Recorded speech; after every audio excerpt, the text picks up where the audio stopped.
Suramnya Bayang-Bayang. Karya Singgih Hadi Mintarja. Jilid 32. Perwira yang menyaksikan pertempuran antara Warsi dan Gandar itu menjadi termangu-mangu. Ternyata orang tanah perdikan semboyan itu benar-benar seorang yang memiliki kemampuan yang sangat tinggi. Sebagaimana ia tidak mengira bahwa Warsi memiliki kemampuan yang luar biasa, maka ia pun tidak menduga bahwa Gandar pun ternyata seorang yang pilih tanding. Loncatan-loncatan yang cepat dan panjang, desing ayunan senjata mereka, benturan yang memercikkan bunga api dan kelebihan-kelebihan yang lain, membuat perwira itu menjadi keheranan. Tetapi ternyata perwira itu tidak mempunyai kesempatan lebih lama lagi untuk mengagumi kemampuan Gandar. Ketika seorang pengikut Warsi itu menyerangnya, maka perwira itu harus mempertahankan dirinya. Karena itu, maka sejenak kemudian perwira itulah yang telah meninggalkan Warsi dan membiarkannya bertempur melawan Gandar, seorang melawan seorang. Namun demikian perwira yang harus melayani serangan salah seorang bekas pengikut Kalamerta itu sempat berkata kepada diri sendiri, agaknya Senapati pun belum mengenalnya, sehingga ia agak segan memberikan kesempatan Gandar bertempur bersama kami untuk menghadapi Warsi. Namun akhirnya, yang lain justru tidak mendapat kesempatan untuk bertempur melawan Warsi, selain Gandar itu. Ketika perwira itu semakin dalam terlibat pertempuran dengan bekas pengikut Kalamerta yang menjadi pengikut Warsi yang setia itu, maka ia tidak mempunyai kesempatan untuk dengan leluasa menyaksikan pertempuran itu, meskipun serba sedikit ia masih juga dapat melihat sepintas, apa yang terjadi dengan keduanya. Dalam keseluruhannya, pertempuran yang terjadi di dataran di atas bukit itu benar-benar mendebarkan. Perlahan-lahan keseimbangan pertempuran itu memang mulai bergeser. Kedatangan pasukan Pajang bersama anak-anak muda tanah perdikan semboyan itu benar-benar telah mengubah keadaan. Jika pasukan itu terlambat beberapa saat saja, maka keadaannya tentu sudah jauh berbeda. Perlahan-lahan, maka pasukan Pajang dan tanah perdikan semboyan mulai menguasai bagian-bagian yang penting di dataran itu. Para prajurit Pajang benar-benar telah mapan di pelataran dan di mulut goa, sehingga orang-orang Jipang itu tidak akan mampu menembusnya lagi. Sementara itu, di halaman barak, di sela-sela barak-barak itu sendiri, pasukan Pajang telah berhasil mendesak lawan-lawan mereka bergeser dari setiap sela-sela barak-barak sebelum mereka sempat merusak bangunan-bangunan itu. Karena itu maka pertempuran selanjutnya hanyalah terjadi di sekitar pelataran goa, di sebelah halaman barak-barak yang dihuni itu, serta di hutan kecil di sini barak. Di hutan yang tidak begitu lebat itu telah terjadi pertempuran yang sangat rumit. Mereka mempergunakan setiap pepohonan menjadi perisai bagi yang terdesak. Meskipun hutan itu termasuk hutan yang tidak lebat dan terletak di tempat yang tidak begitu subur, namun di hutan itu juga terdapat pepohonan yang besar dan rimbun. Sambil berputar-putar di antara pepohonan maka baik para prajurit Pajang, para pengawal tanah perdikan semboyan, maupun para pengikut Kirangga dan Warsi berusaha untuk dapat menghujamkan senjata mereka ke tubuh lawan. Mereka tidak lagi terikat oleh lawan yang saling berhadapan. Tetapi siapapun juga yang lengah akan dilubangi tubuhnya dengan senjata. Betapa kisruhnya pertempuran yang terjadi kemudian. Apalagi sebagian prajurit Pajang tidak sempat mengenakan tanda-tanda keprajuritan mereka, sehingga memang kadang-kadang sering terjadi salah paham. Tetapi bagaimanapun juga para pengikut Kirangga dan Warsi mengerahkan kemampuan mereka, namun sebenarnya lah setiap kemampuan itu ada batasnya. Juga kemampuan sekelompok orang yang merasa dirinya berilmu tinggi pun ada batasnya pula. Itulah sebabnya, maka betapa besar kemauan, betapa tingginya keberanian dan betapa luasnya pengalaman, namun para pengikut Warsi dan Kirangga itu tidak mampu lagi mengatasi desakan para prajurit Pajang. Pertempuran yang berlangsung tanpa gelar itu semakin lama semakin bergeser menjauhi mulut goa dan barak yang diperebutkan itu. Satu demi satu, para pengikut Ki Rangga itu pun telah jatuh di medan. Bekas prajurit Jipang yang gagah berani tanpa mengenal menyerah itu pun tidak lagi melihat kemungkinan bahwa mereka akan dapat merebut kembali sarang yang bagi mereka sangat berharga itu. Namun demikian, Kirangga dan Warsi masih bertempur dengan garangnya. Tetapi kenyataan yang mereka hadapi tidak dapat mereka ingkari. Jika mereka masih tetap bertahan dalam pertempuran yang semakin berat sebelah itu, maka keadaan mereka akan menjadi semakin parah. Itulah sebabnya, maka tidak ada cara lain yang dapat ditempuh untuk menyelamatkan diri selain meninggalkan neraka itu. Namun demikian, Kirangga dan Warsi menyadari, bahwa untuk meninggalkan tempat itu diperlukan cara yang keras dan kasar. Mungkin para pemimpin akan dapat melakukannya. Tetapi bagi para pengikut mereka, maka akan sulit diketemukan jalan untuk melarikan diri. Hanya ada satu jalan keluar dan masuk ke sarang itu. Seandainya usaha melarikan diri itu dilakukan, maka tentu akan jatuh korban yang tidak terhitung banyaknya. Sementara mereka yang sempat melepaskan diri itu pun tidak akan terlalu banyak. Tetapi itu lebih baik dari semua pasukan mati terbunuh atau tertangkap tanpa bersisa seorang pun. Itulah sebabnya, maka Kirangga Gupita telah memberikan isyarat khusus yang hanya diketahui oleh Warsi. Karena mereka bertempur di tempat yang tidak terlalu jauh, maka ketika Kirangga meneriakkan isyarat sandi yang disangka semacam umpatan atau hentakan kemarahan, maka Warsi pun telah menjawabnya dengan cara yang sama. Bagi lawan-lawan mereka, isyarat itu tidak segera menarik perhatian. Mereka menyangka bahwa Kirangga sekedar mengungkapkan kemarahannya dengan umpatan-umpatan kasar. Demikian pula dengan Warsi yang mengucapkan kata-kata yang kurang pantas. Namun sebenarnya lah bahwa keduanya telah sepakat untuk melarikan diri dari medan. Karena itulah, maka sejenak kemudian hampir berbareng Kirangga dan Warsi telah meneriakkan aba-aba yang serupa. Para prajurit Pajang serta Gandar yang bertempur melawan Warsi memang menjadi curiga. Mereka memang menganggap bahwa tentu sesuatu akan terjadi. Tetapi mereka tidak mendapat banyak kesempatan. Tiba-tiba saja sekelompok pengikut Kirangga dan Warsi telah menyerbu mereka yang sedang bertempur melawan Kirangga dan Warsi. Mereka telah meninggalkan lawan-lawan mereka dengan serta-merta. Sikap itu telah mengejutkan baik lawan Kirangga maupun lawan Warsi. Namun yang sekejap itu telah cukup bagi Kirangga dan Warsi untuk meloncat meninggalkan medan. Lawan-lawannya memang berniat untuk mengejarnya. Tetapi mereka telah dikerumuni oleh lawan-lawan yang bukan sebenarnya. Mereka adalah orang-orang yang setia mengabdi kepada Kirangga dan Warsi demi satu cita-cita. Namun pengabdian yang membuta tuli itu benar-benar membuat Gandar dan Senapati Pajang justru menjadi iba. Mereka tidak lebih dari umpan-umpan yang tidak berharga sama sekali, yang oleh Kirangga dan Warsi agaknya disebut-sebut sebagai pahlawan yang gugur dalam mempertahankan cita-cita. Setiap orang yang terbunuh selalu digelari sebagai pahlawan, sedangkan yang bukan pahlawan selalu dikatakannya sebagai pengkhianat. Demikianlah, maka seperti serangga yang menyerbu nyala obor yang berkobar-kobar, maka para pengikut Kirangga dan Warsi itu telah menyerbu mereka yang berada di mulut lorong. Gerakan itu justru demikian dahsyatnya, sehingga para prajurit Pajang telah benar-benar terdesak ke samping. Orang-orang Jipang dan bekas para pengikut Kalamerta itu seperti orang yang kehilangan nalar, melampaui orang yang sedang mabuk, melakukan gerakan yang seakan-akan tidak mereka sadari. Dalam kemelut yang aneh di muka mulut lorong sempit itu, Kirangga dan Warsi telah sempat melarikan diri. Mereka berlari menuruni jalan setapak diikuti oleh beberapa orang pemimpin kelompok dan bekas perwira Jipang. Sementara itu, para prajurit Pajang benar-benar mengalami kesulitan untuk mengusir orang-orang yang berputus asa itu untuk mendapatkan jalan memasuki lorong sempit itu untuk mengejar Kirangga, Warsi dan pengikutnya yang lain. Sementara itu di lorong sempit itu pengikut Kirangga dan Warsi mengalir seperti aliran parit kecil di musim basah. Satu-satu meluncur dengan cepatnya, susul menyusul tidak henti-hentinya. Namun yang bernasib buruk adalah mereka yang benar-benar menjadi umpan. Tetapi mereka yang menjalaninya merasa dirinya telah berjuang dengan mengorbankan apa saja yang mereka miliki. Termasuk jiwa mereka. Ada semacam kebanggaan di hati para pengikut Kirangga, jika mereka sempat berkorban untuk cita-cita mereka yang tergantung di langit. Mereka menghendaki agar Jipang bangkit kembali. Bahkan kawan-kawan mereka pun menaruh hormat dan bangga atas mereka yang gugur sebagai pahlawan itu. Demikianlah yang terjadi di salah satu sarang Kirangga dan Warsi itu. Sejumlah pengikut mereka telah mengumpankan diri untuk memberi kesempatan orang-orang terpenting di antara mereka melarikan diri dari tangan para prajurit Pajang dan para pengawal tanah perdikan semboyan. Kemarahan memang memuncak di dada setiap prajurit Pajang dengan langkah terakhir yang diambil oleh para pengikut Kirangga dan Warsi itu.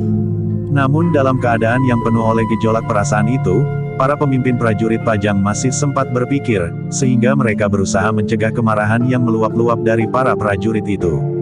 Hampir saja para prajurit Pajang tidak dapat mengekang diri dan membantai orang-orang yang dengan sengaja mengorbankan diri itu. Tetapi para perwiranya berhasil mencegahnya. Namun dalam usaha menyibak sumbatan di mulut lorong itu, korban di antara para pengikut Kirangga itu seakan-akan sudah tidak terhitung jumlahnya.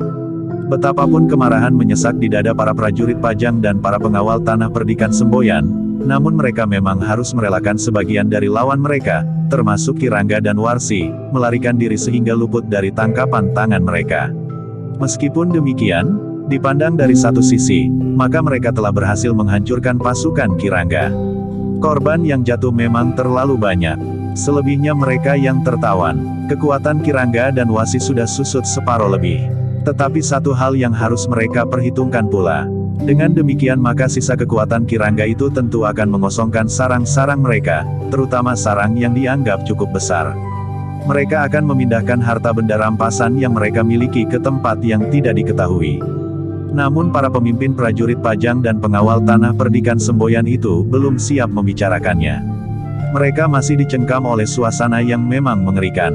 Kematian yang hampir saja tidak dapat dikekang. Dengan cermat maka kemudian dilakukan penghitungan jumlah pasukan prajurit Pajang dan pengawal tanah perdikan semboyan. Sebagian dari mereka telah mengumpulkan kawan-kawan mereka yang terluka dan terbunuh dari mereka. Para pemimpin prajurit Pajang masih belum memerintahkan para prajurit untuk mengumpulkan mayat para pengikut Kirangga, apalagi yang terluka. Para pemimpin itu menilai bahwa perasaan pasukan itu masih terasa pedih. Bukan saja karena mereka tidak sempat mengejar dan menangkap para pemimpin dan apalagi Kirangga dan Warsi itu sendiri, tetapi mereka harus menyaksikan kawan-kawan mereka menjadi korban. Ternyata bahwa korban di pihak Pajang yang benar-benar terbunuh, terhitung tidak terlalu banyak. Namun yang luka-luka yang justru lebih banyak. Baru setelah kawan-kawan para prajurit dan pengawal tanah perdikan itu selesai terkumpul. Baik yang gugur maupun yang terluka, maka Senapati Pajang itu pun memerintahkan para prajurit mempergunakan tenaga para tawanan untuk mengumpulkan orang-orang Jipang dan bekas pengikut Kalamerta yang terluka dan terbunuh. "Setan," geram seorang prajurit. "Kenapa kita tidak membunuh saja semuanya?" Kawannya menyahut, "Kita cekik saja mereka." Namun seorang perwira yang mendengar pembicaraan itu berdesis, "Lalu apakah bedanya, prajurit yang telah kehilangan akal dan prajurit yang masih lengkap penalarannya? Bukankah justru dalam kesempatan seperti ini kita menunjukkan bahwa kita berjalan di jalan yang dibenarkan oleh Tuhan Yang Maha Agung?" Para prajurit itu terdiam, namun ternyata bahwa mereka mulai merenungi kata-kata perwira itu. Betapapun kemarahan, kekecewaan dan berbagai perasaan bercampur baur di dalam jantungnya, namun mereka masih mampu mempergunakan penalaran mereka. Bahwa mereka masih tetap terikat pada pageran perang dan tanggung jawab mereka sebagai seorang yang percaya kepada masa langgeng serta pengadilan yang maha tinggi. Karena itu, maka akhirnya mereka pun menarik nafas dalam-dalam. Meskipun mereka tidak mengatakan sesuatu, namun perwira itu mengerti, bahwa prajuritnya tidak lagi sekadar dibakar oleh perasaannya. Ternyata bahwa di kelompok-kelompok yang lain, para perwira memang harus memberikan banyak bimbingan kepada para prajurit Pajang dan juga para pengawal tanah perdikan semboyan, agar mereka tidak tenggelam dalam arus perasaan mereka yang bergejolak. Demikianlah, maka sejenak kemudian, para prajurit Pajang telah memerintahkan tawanan mereka yang tidak terluka, untuk mengumpulkan kawan-kawan mereka di bawah pengawasan yang mantap oleh para prajurit Pajang itu. Bagaimanapun juga tawanan mereka adalah orang-orang yang berbahaya. Meskipun nampaknya mereka telah tunduk di bawah perintah, namun kemungkinan yang tidak terduga masih dapat terjadi. Sebenarnya lah bahwa dalam kesibukan mengumpulkan orang-orang yang terluka itu, masih juga ada bekas prajurit Jipang yang berubah pendirian. Mereka tidak inajin membiarkan dirinya menjadi tawanan orang-orang Paayang dan orang-orang tanah perdikan semboyan. Bahkan dengan seorang yang semula merupakan seorang gegeduk yang ikut dalam gerombolan Kalamerta, bekas prajurit Jipang itu sempat berdesis sambil mengangkat seorang kawan mereka yang terluka, "Tugas kita sudah selesai. Kita sudah melindungi usaha para pemimpin kita untuk melarikan diri, sehingga kita sendiri tertawan. Dengan demikian apakah salahnya jika kita sekarang berusaha untuk melarikan diri?" Bekas pengikut Kalamerta itu berpikir sejenak. Lalu katanya, "Itu akan lebih baik. Mereka tidak akan memperlakukan kita sebagai manusia lagi. Kita tentu akan mengalami perlakuan yang sangat pahit jika kita tetap berada di tangan iblis-iblis dari Pajang itu. Bahkan mungkin kita diperlakukan sebagai makhluk yang lebih rendah dari binatang." "Hati-hatilah," desis kawan mereka yang terluka itu. "Kau jangan berkhianat," geram bekas prajurit itu. "Jika kau tidak terluka parah, maka aku akan mengajakmu serta." "Aku tidak akan berkhianat," suaranya sendat, "tetapi hati-hatilah." Orang-orang Pajang dan orang-orang tanah perdikan semboyan menjadi garang seperti iblis. "Aku mengerti," jawab bekas prajurit Jipang itu. Bekas pengikut Kalamerta itu pun mengangguk-angguk pula. Sementara itu, seorang prajurit Pajang mengawasinya dengan tombak merunduk. Namun prajurit Pajang itu tidak tahu apa yang mereka bicarakan. Setelah meletakkan kawannya yang terluka itu di lantai salah sebuah barak yang memang dipergunakan untuk mengumpulkan orang-orang yang terluka, maka keduanya telah turun lagi ke bekas arena pertempuran. Tetapi keduanya telah berjalan menuju ke tempat yang paling dekat dengan mulut lorong. Di tempat itu pun banyak kawan-kawan mereka yang terluka. Ketika orang-orang Pajang dan Tanah Perdikan Semboyan berusaha membuka mulut lorong itu yang disumbat oleh kawan-kawan mereka, telah terjadi pertempuran yang sengit. Demikian pula pada saat para pemimpin dari bekas para prajurit Jipang dan gerombolan Kalamerta berusaha untuk meninggalkan tempat itu, maka orang-orang yang putus asa telah berusaha untuk menjadi seorang pahlawan dengan menguak pasukan Pajang yang berada di mulut lorong itu. Karena itu, maka kedua orang itu telah mendekati seorang bekas prajurit Jipang yang terbaring di sebelah mulut lorong itu dengan luka yang menganga di pundak dan di atas lambungnya. Meskipun luka itu tidak membunuhnya, namun ia sudah tidak mampu lagi berbuat sesuatu selain berbaring sambil mengerang. "Bagaimana keadaanmu?" bertanya bekas prajurit Jipang yang ingin melarikan diri itu. Orang itu berdesis di antara rang kesakitan, rasa-rasanya hari akan kiamat. "Marilah," desis bekas prajurit yang akan melarikan diri itu. Ia pun kemudian menempatkan tubuh kawannya yang terluka itu pada sikap yang siap untuk diangkat. Namun ia tidak segera melakukannya. Dipandanginya prajurit Pajang yang berdiri 5 langkah daripadanya. Ternyata prajurit Pajang itu tidak sedang mengawasinya. "Kau lihat yang berdiri di mulut lorong itu," desis bekas pengikut Kalamerta. Bekas prajurit Jipang itu termangu-mangu. Selain prajurit yang berada di dekat mereka, maka di mulut lorong itu pun telah berjaga-jaga seorang prajurit yang lain dengan pedang di dalam pelukan. Keduanya pun kemudian telah menebarkan pandangan mereka. Setiap 5 langkah memang terdapat prajurit Pajang atau pengawal Tanah Perdikan Semboyan. Tetapi keduanya benar-benar telah berniat untuk lari atau mati. Mereka tidak ingin merasakan hidup dalam tekanan lahir dan batin. Sehingga karena itu, maka keduanya pun telah bersiap-siap pula. "Tunggulah di sini," desis bekas prajurit Jipang itu kepada kawannya, "aku akan mencari jalan yang paling baik bagiku." Prajurit yang terluka itu mengerutkan keningnya. Namun keluhannya justru terdiam. Bahkan dengan suara lirih ia bertanya, "Apa yang akan kau lakukan?" Bekas prajurit Jipang itu termangu-mangu. Namun kemudian katanya, "Aku akan melarikan diri." "Sangat berbahaya," desis yang terluka itu dengan suara tersendat-sendat. "Seperti kau lihat, di mana-mana berdiri prajurit Pajang yang garang. Mereka akan dapat bertindak keras dan kasar. Aku tidak peduli. Tetapi lari adalah cara yang baik untuk menghindarkan diri dari kesengsaraan yang tidak berkeputusan. Jika kau gagal dan mati, itu pun lebih baik dari menjadi tawanan orang-orang Pajang," jawab bekas prajurit Jipang itu. "Kenapa kau menyerah?" bertanya yang terluka. "Aku terseret oleh sikap kawan-kawanku sebelum aku sempat berpikir. Sekarang aku telah dapat merenungkan serba sedikit. Apa yang baik aku lakukan?" jawab bekas prajurit Jipang itu. Kawannya yang terluka itu tidak menahannya. Tetapi ia berdesis, "Berhati-hatilah. Kau lihat ujung-ujung senjata itu. Mungkin mati memang lebih baik. Tetapi terluka seperti aku ini, rasanya sungguh tidak menyenangkan. Apalagi luka dan berada di tangan musuh. Tetapi aku tidak akan dapat membunuh diri, karena membunuh diri adalah salah satu jalan yang sesat." "Aku tidak membunuh diri," berkata bekas prajurit itu. "Tetapi aku akan melarikan diri. Mati adalah satu akibat yang mungkin terjadi. Dan aku tidak akan menyesal jika mati itulah yang terjadi atas diriku." Kawannya yang terluka itu mengangguk kecil. Namun sejenak kemudian ia pun menyeringai menahan pedih karena lukanya yang menyengat. Bahkan kemudian terdengar ia mengeluh tertahan. Pada keadaan yang demikian, bekas prajurit Jipang itu telah memberikan isyarat kepada kawannya untuk bergerak. Perlahan ia berdesis, "Kita mencari jalan kita masing-masing. Tetapi berdua akan bersama-sama mencapai mulut lorong itu." Kawannya, bekas pengikut Kalamerta itu pun mengangguk kecil.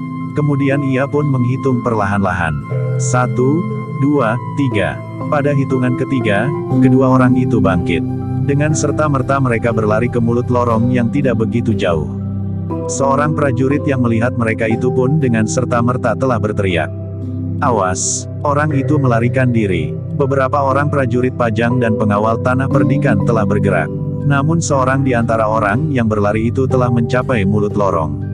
Semuanya itu terjadi demikian cepatnya, sehingga prajurit yang berada di mulut lorong itu belum sempat mempersiapkan diri sebaik-baiknya. Karena itu, Maka ketika ia masih terkejut melihat peristiwa itu, maka ia melihat dua orang bersama-sama berlari ke arahnya dari arah yang berbeda. Prajurit itu ternyata sedikit terlambat. Ketika ia bersiap menerima kedatangan orang yang agaknya sudah lebih dekat daripadanya, maka ternyata bahwa serangan yang pertama justru datang dari orang yang lain. Sebuah tendangan kaki yang sangat keras telah melemparkannya, sehingga jatuh terguling di tanah. Hampir saja ia tergelincir masuk ke dalam jurang yang dalam. Namun ia sempat berpegangan pada sebatang pohon perdu. Dengan tangkas ia meloncat bangkit, dengan senjata masih di tangan. Tetapi ternyata seorang di antara kedua orang yang melarikan diri itu sempat memungut sebuah pedang. Malang bagi prajurit Pajang itu. Demikian ia bangkit maka sebuah pedang telah mematuknya. Ia memang sempat memiringkan tubuhnya. Namun ujung pedang itu telah mengoyak pundaknya, demikian dalamnya sehingga terasa seakan-akan lengannya menjadi lumpuh sebelah. Orang yang menyerang itu tidak bertahan terlalu lama. Ia pun kemudian telah meloncat ke mulut lorong. Tetapi ternyata kawannya telah bertempur dengan seorang prajurit yang dengan cepat mencapai mulut lorong itu pula. Dengan tangkasnya ia berusaha menahan kedua orang yang akan melarikan diri itu. Namun seorang yang akan melarikan diri itu pun telah mampu memungut sebuah tombak pendek yang tercecer di medan yang kisruh sebelumnya. Dengan tombak pendek itu ia mencoba untuk menembusnya dan berlari menemui lorong. Tetapi prajurit Pajang itu adalah prajurit yang sedang marah sekali. Ia melihat seorang kawannya yang terluka di pundaknya. Karena itu, maka prajurit Pajang itu seakan-akan telah kehilangan pengekangan diri. Namun sejenak kemudian kedua orang yang melarikan diri itu telah bersama-sama berada di mulut lorong untuk bertempur berpasangan. Seorang membawa pedang, yang lain membawa tombak pendek. Pada saat yang demikian beberapa orang prajurit telah meloncati orang-orang yang terluka untuk mencapai mulut lorong pula. Mereka harus membantu kawannya yang akan menghadapi kedua orang yang siap untuk melarikan diri itu. Namun ternyata sikap kedua orang itu telah memancing kekisruhan yang lebih besar lagi. Karena beberapa orang bekas prajurit Jepang yang sedang mengusung kawan-kawan yang terluka, tiba-tiba saja telah digelitik oleh sikap kedua orang yang akan melarikan diri itu. Beberapa orang, yang tidak sempat berpikir panjang, telah bangkit pula dan dengan serta-merta melakukan usaha yang sama. Menuju ke mulut lorong. Tetapi pada saat yang bersamaan beberapa orang prajurit Pajang pun telah sampai ke mulut lorong pula, sehingga sejenak kemudian telah terjadi pula pertempuran. Orang-orang yang berusaha melarikan diri itu telah mempergunakan senjata apa saja yang dapat mereka temukan di bekas medan pertempuran itu. Senjata yang terjatuh dari tangan orang-orang yang terluka yang belum sempat dikumpulkan. Kekacauan pun segera terjadi. Pertempuran yang kisruh telah terjadi lagi di mulut lorong. Beberapa orang bekas prajurit Jepang dan pengikut Kalamerta telah mempergunakan kesempatan untuk berusaha melarikan diri. Dengan tanpa ragu-ragu mereka telah menikam prajurit yang berusaha menahan mereka, sehingga ternyata ada beberapa orang prajurit yang terluka pula, bahkan gugur. Tetapi dengan demikian kemarahan prajurit Pajang seakan-akan telah terungkit kembali. Yang melihat kawannya berlumuran darah menjadi seakan-akan kehilangan nalar. Mereka tidak lagi mau berpikir panjang. Senjatalah yang menjadi lantaran menyatakan perasaan mereka yang terguncang. Tetapi keadaan yang tiba-tiba itu memang kurang menguntungkan bagi prajurit Pajang. Semakin lama bekas prajurit Jepang dan pengikut Kalamerta semakin banyak yang berniat untuk melarikan diri. Seorang pemimpin kelompok yang sedang bertugas di antara para prajuritnya yang terkejut melihat keadaan itu, telah melontarkan isyarat. Sebuah suitan nyaring terdengar menggetarkan udara. Suitan itu telah bersambung dari satu mulut ke mulut lain, sehingga sejenak kemudian, maka para prajurit Pajang yang beristirahat, serta anak-anak muda dari tanah perdikan semboyan telah dihentakkannya. Mereka yang sedang beristirahat itu pun dengan serta-merta telah berloncatan bangkit dengan senjata di dalam genggaman. Dalam sekejap memang sudah terlintas di dalam jantung mereka kemungkinan orang-orang yang mereka tawan itu berusaha untuk mencari saat-saat kelemahan. Ternyata dugaan itu benar. Demikian para prajurit dan para pengawal tanah perdikan itu berada di bekas medan yang garang itu, mereka telah melihat pertempuran telah menyala lagi. Sebagian dari mereka dengan cepat menguasai para tawanan yang masih terheran-heran melihat keadaan, sementara yang lain telah turun ke medan. Para pemimpin prajurit Pajang dan pengawal tanah perdikan semboyan memang terkejut, meskipun kecurigaan terjadinya usaha seperti itu memang ada. Namun ada kecemasan yang lain yang mencengkam jantung mereka.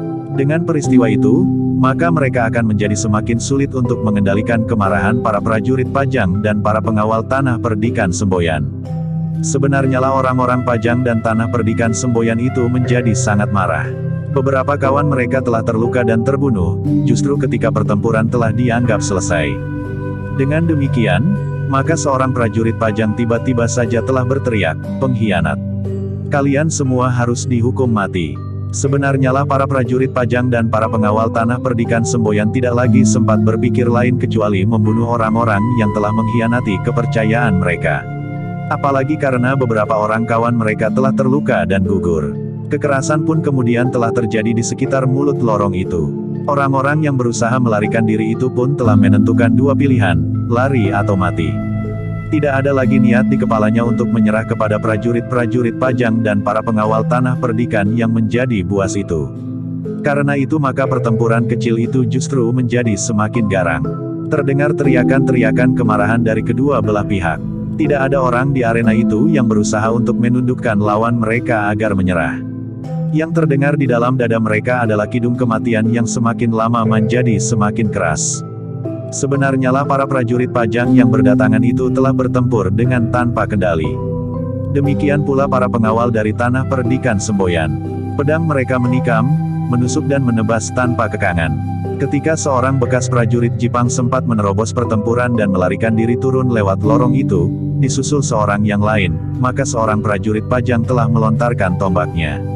Tetapi tombak itu sama sekali tidak mengenai orang yang melarikan diri. Gila prajurit itu mengumpat, namun ia tidak dapat turun mengejarnya, karena ia sudah tidak bersenjata lagi. Apalagi jalan berbatu yang terjal itu tidak terbiasa dilaluinya, sehingga ia harus berpikir ulang untuk turun berlari mengejar kedua orang itu. Namun ternyata bahwa 3 orang prajurit dan 2 orang pengawal Tanah Perdikan telah berlari lewat di sebelahnya menuruni lorong itu dan berusaha untuk menyusul. Tetapi kedua orang yang melarikan diri itu mengenal medan lebih baik dari pengejarnya, sehingga mereka sempat mencapai jarak yang semakin lama semakin jauh. Tetapi sepeninggal kedua orang itu, maka kawan-kawan mengalami perlakuan yang lebih parah. Prajurit yang kehilangan tombaknya itu memang tidak menyusul kawan-kawan yang mengejar kedua orang yang sempat lari itu. Tetapi ia telah memungut senjata yang lain dan dengan penuh kemarahan telah mengayunkan senjata itu seperti orang yang sedang mabuk. Dalam pada itu, maka para perwira Pajang dan para pemimpin Tanah Perdikan Semboyan telah berada di arena pertempuran yang baru itu. Dengan susah payah mereka mengekang para prajurit dan para pengawal Tanah Perdikan untuk tidak membatasi semua orang yang berusaha untuk melarikan diri itu. Dengan susah payah pula Gandar, Sambi Wulung dan Jati Wulung menahan kemarahan para pengawal Tanah Perdikan yang telah berada di daerah pertempuran itu.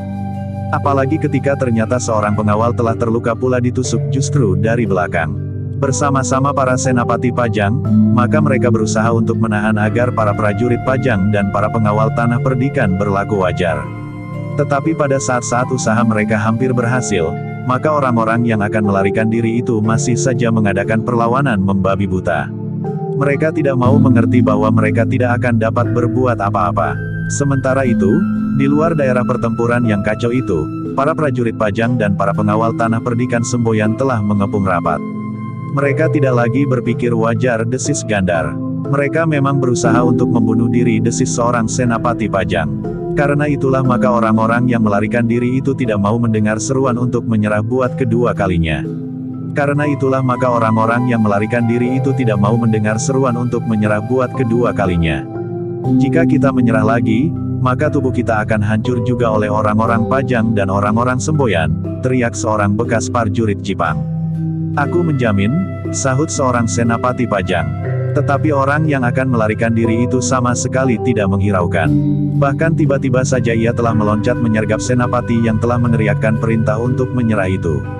Senapati itu dengan tangkasnya mengelak. Tetapi bekas prajurit Jepang itu benar-benar seperti orang yang kurang waras. Ia pun telah mengamuk sejadi-jadinya. Dengan demikian maka senapati yang meneriakkan perintah untuk menyerah dan akan menjamin keselamatan mereka yang menyerah, justru telah disudutkan dalam satu keadaan yang sama sekali tidak diinginkannya. Ia justru telah bertempur sendiri melawan seorang bekas prajurit Jepang. Meskipun senapati itu memang tidak kehilangan akal, tetapi menghadapi orang yang sedang mengamuk itu memang tidak terlalu banyak pilihan baginya. Untuk beberapa saat ia masih berusaha menahan senjatanya sekadar untuk menangkis serangan-serangan yang membabi buta itu. Senapati itu mengharap bahwa bekas prajurit Jepang itu akan kelelahan dan kehabisan tenaga.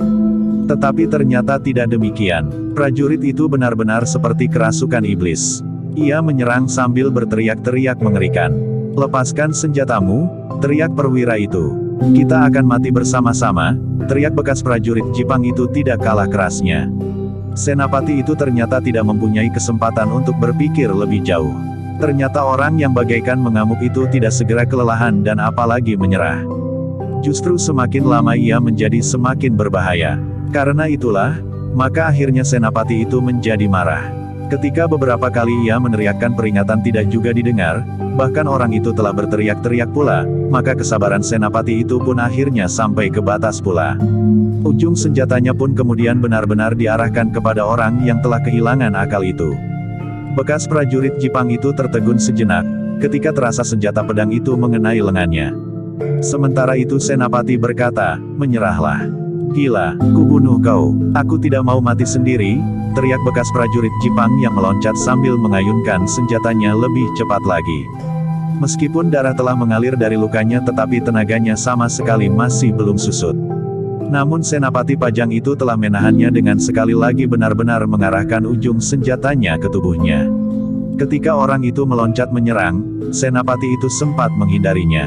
Namun justru senjatanya teracu lurus ke arah dada lawannya.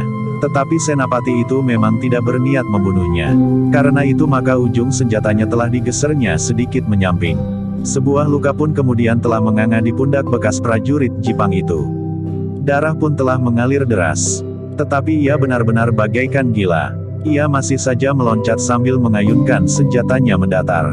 Ketika senjatanya tidak menyentuh lawannya, maka sekali lagi ia meloncat menyerang langsung ke arah dada. Tetapi sekali lagi ia gagal. Namun ia tidak berhenti. Dengan teriakan nyaring bekas prajurit Jepang itu masih memburu dengan garangnya. Akhirnya senapati Pajang itu tidak mempunyai pilihan lain. Ketika serangan dari lawannya yang bagaikan gila itu mengalir tanpa henti-hentinya meskipun telah dilukainya di lengan dan pundaknya, maka ia tidak dapat berbuat lain. Dalam pertempuran berikutnya, maka senapati itu benar-benar telah mengarahkan pedangnya ke dada lawannya. Justru pada saat bekas prajurit Jepang itu meloncat sambil mengayunkan senjatanya mendatar menebas ke arah leher senapati itu, maka senapati itu telah berjongkok rendah.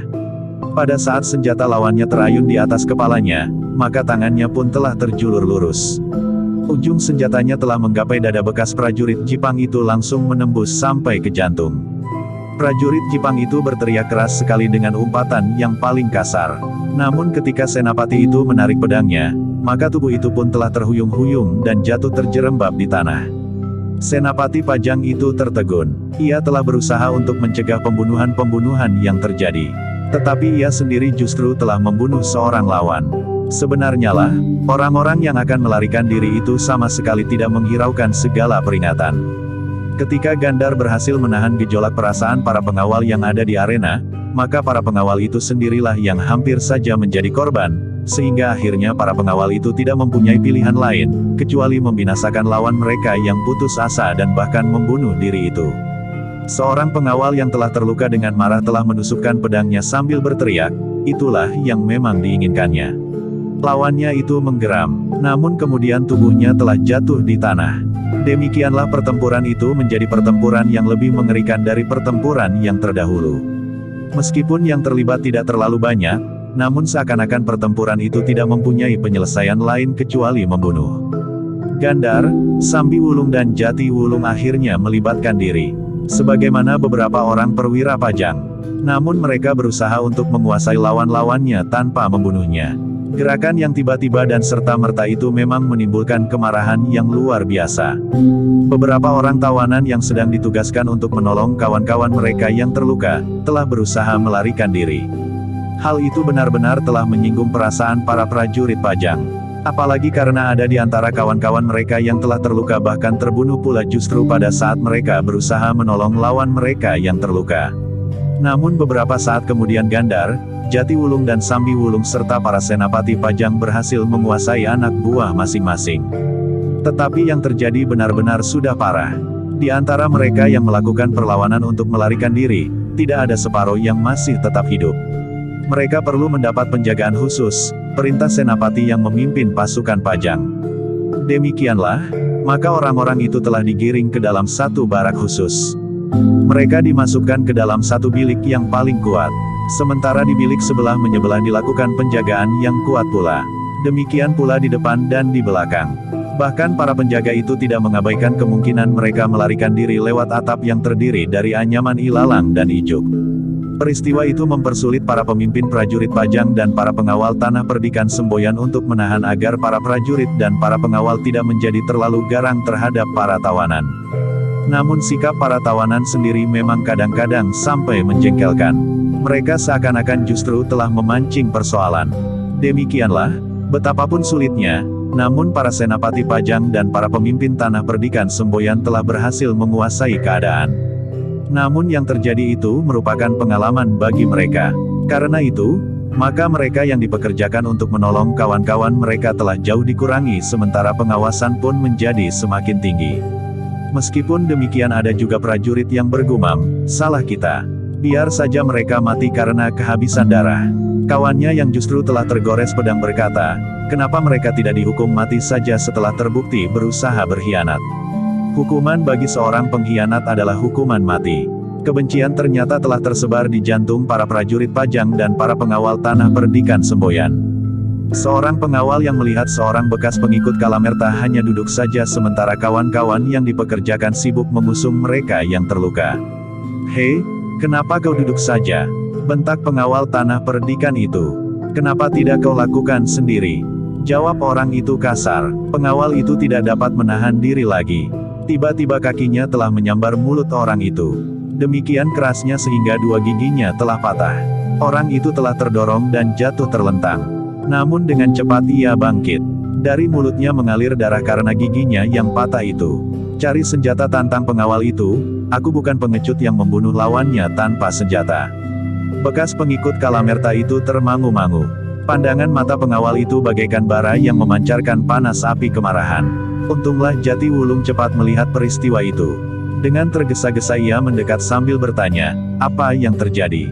"Satu penghinaan. Masalahnya bukan antara tawanan dan pengawal, tetapi antara laki-laki dan laki-laki. Biar ia mencari senjata, atau pinjamkan senjatamu," sahut pengawal yang kehilangan kendali itu. Jatiwulung mengerutkan keningnya, namun kemudian ia berkata kepada tawanan itu, "Ikut aku." Tetapi sikap tawanan itu masih juga menjengkelkan sekali. Ia sempat berpaling kepada pengawal itu sambil berkata, "Nyawamu telah diselamatkan." Pengawal itu benar-benar tidak dapat mengekang diri. Sekali lagi kakinya menyambar lambung. Demikian kerasnya sehingga bekas pengikut Kalamerta itu terlempar selangkah dan terbanting di tanah. Terdengar orang itu mengerang kesakitan. Namun di wajahnya memancar kemarahan yang tidak tertahankan. Betapa sakitnya lambungnya, bahkan perutnya pun menjadi mual. Ketika ia terhuyung-huyung bangkit, ia masih juga menggeram, "Sayang, aku tidak mendapat kesempatan." "Tutup mulutmu," bentak Jatiwulung, "jika kau masih saja mengigau, akulah yang akan mematahkan lehermu." Orang itu mengerutkan keningnya. Dengan geram ia berkata, "Siapapun juga, jika aku mendapat kesempatan, aku akan membuktikan bahwa secara pribadi, aku tidak kalah oleh setiap orang yang dengan dada tengadah memasuki tempat ini. Kalian memenangkan perang ini karena jumlah kalian jauh lebih banyak." Jatiwulung menarik nafas dalam-dalam. Lalu katanya kepada pengawal itu, "Biarlah aku yang menyelesaikannya." Tetapi Jatiwulung tidak memberikan senjata kepada orang itu. Justru ia telah memberikan pedang yang dibawanya kepada pengawal yang juga marah itu. "Biarlah aku yang menyelesaikannya, justru karena aku tidak ingin melihat kematian-kematian lagi," katanya. "Tetapi aku sudah dihinanya," geram pengawal itu, "biarlah aku menyelesaikannya sebagai seorang laki-laki." Tetapi Jatiwulung menggeleng. Katanya, "Serahkan kepadaku." Pengawal yang mengenal siapakah Jatiwulung itu tidak memaksanya. Ia tahu bahwa Jatiwulung memiliki kelebihan jauh daripadanya. Itulah sebabnya maka ia pun terdiam. Beberapa orang di kejauhan melihat apa yang agaknya akan terjadi. Para prajurit yang siap dengan senjata di tangan, serta para pengawal yang termangu-mangu. Namun mereka pun mengenal Jatiwulung. Sementara itu para senapati Pajang melihat Jatiwulung menyerahkan senjatanya kepada orang lain, sehingga mereka pun mengerti bahwa Jatiwulung tidak ingin membunuh. Kecuali jika ia tersudut desis Gandar yang melihat pula jarak yang agak panjang. Untuk beberapa saat, kesempatan yang diberikan oleh Jatiwulung itu memang menarik perhatian. Tetapi para prajurit dan pengawal yang telah mendapat satu pengalaman, berusaha untuk tetap menguasai para lawanan yang mendapat tugas mengumpulkan kawan-kawan mereka yang terluka, agar mereka tidak terpengaruh oleh peristiwa yang terjadi itu. Beberapa saat kemudian, bekas pengikut Kalamerta itu telah bersiap. Ia masih sempat mengusap darah di mulutnya karena giginya yang patah. Lambungnya sudah tidak begitu terasa sakit lagi. "Kubunuh kau," geramnya. Jatiwulung pun telah bersiap pula menunggu serangan orang yang hampir menjadi gila itu. Demikianlah maka orang itu pun telah benar-benar siap untuk menerkam. Ketika ia melihat kesempatan terbuka, maka dengan serta-merta ia meloncat sambil mengayunkan tangannya ke arah wajah Jatiwulung. Jatiwulung memang terkejut melihat orang itu tidak mengepalkan tangannya. Tetapi jari tangan orang itu terbuka, sehingga seakan-akan ia sedang menerkam dengan kuku-kukunya. Cara yang kasar, geram Jatiwulung. Namun ternyata Jatiwulung tidak mau berkepanjangan. Apalagi ketika ia sadar, bahwa beberapa orang sedang memperhatikannya, termasuk Senapati Pajang yang ada di tempat itu. Karena itu, demikian tangan orang itu hampir menyentuh wajahnya, maka tiba-tiba saja ia telah menangkap pergelangannya. Hampir tidak disadari, apa yang dilakukannya, maka tangan orang itu telah terpilih di belakang punggungnya. Demikian keras tekanan tangan Jatiwulung, sehingga terdengar orang itu berteriak kesakitan. "Nah, apa lagi yang akan kau katakan?" geram Jatiwulung. "Kau sangka bahwa kau benar-benar seorang yang memiliki kemampuan untuk berkelahi melawan orang semboyan?" Orang itu menyeringai kesakitan. Tetapi ia masih berkata, "Beri kesempatan kita bertempur dengan senjata." "Baik," jawab Jatiwulung, "tetapi jangan salahkan aku jika aku melubangi kedua belah matamu dan membiarkan kau tetap hidup. Justru aku akan melepaskannya di tempat ini jika saatnya kami kembali ke semboyan." Orang itu ternyata mulai berpikir. Sementara itu Jatiwulung semakin menekan tangan orang itu dan berkata, "Sebelum matamu aku lubangi, maka tanganmulah yang harus aku patahkan." "Jangan," teriak orang itu. "Jika demikian, katakan bahwa kau tidak akan berbuat gila lagi," perintah Jatiwulung. Orang itu agaknya masih juga berpegang pada harga dirinya. Karena itu ia tidak mengatakan sebagaimana diperintahkan oleh Jatiwulung. "Katakan," bentak Jatiwulung sambil menekan tangan itu semakin keras. Orang itu memang mengaduh.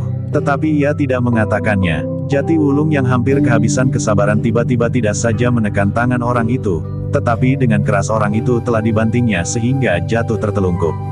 Tangannya masih terpilin di belakang, sementara kaki Jatiwulung telah menginjak punggungnya.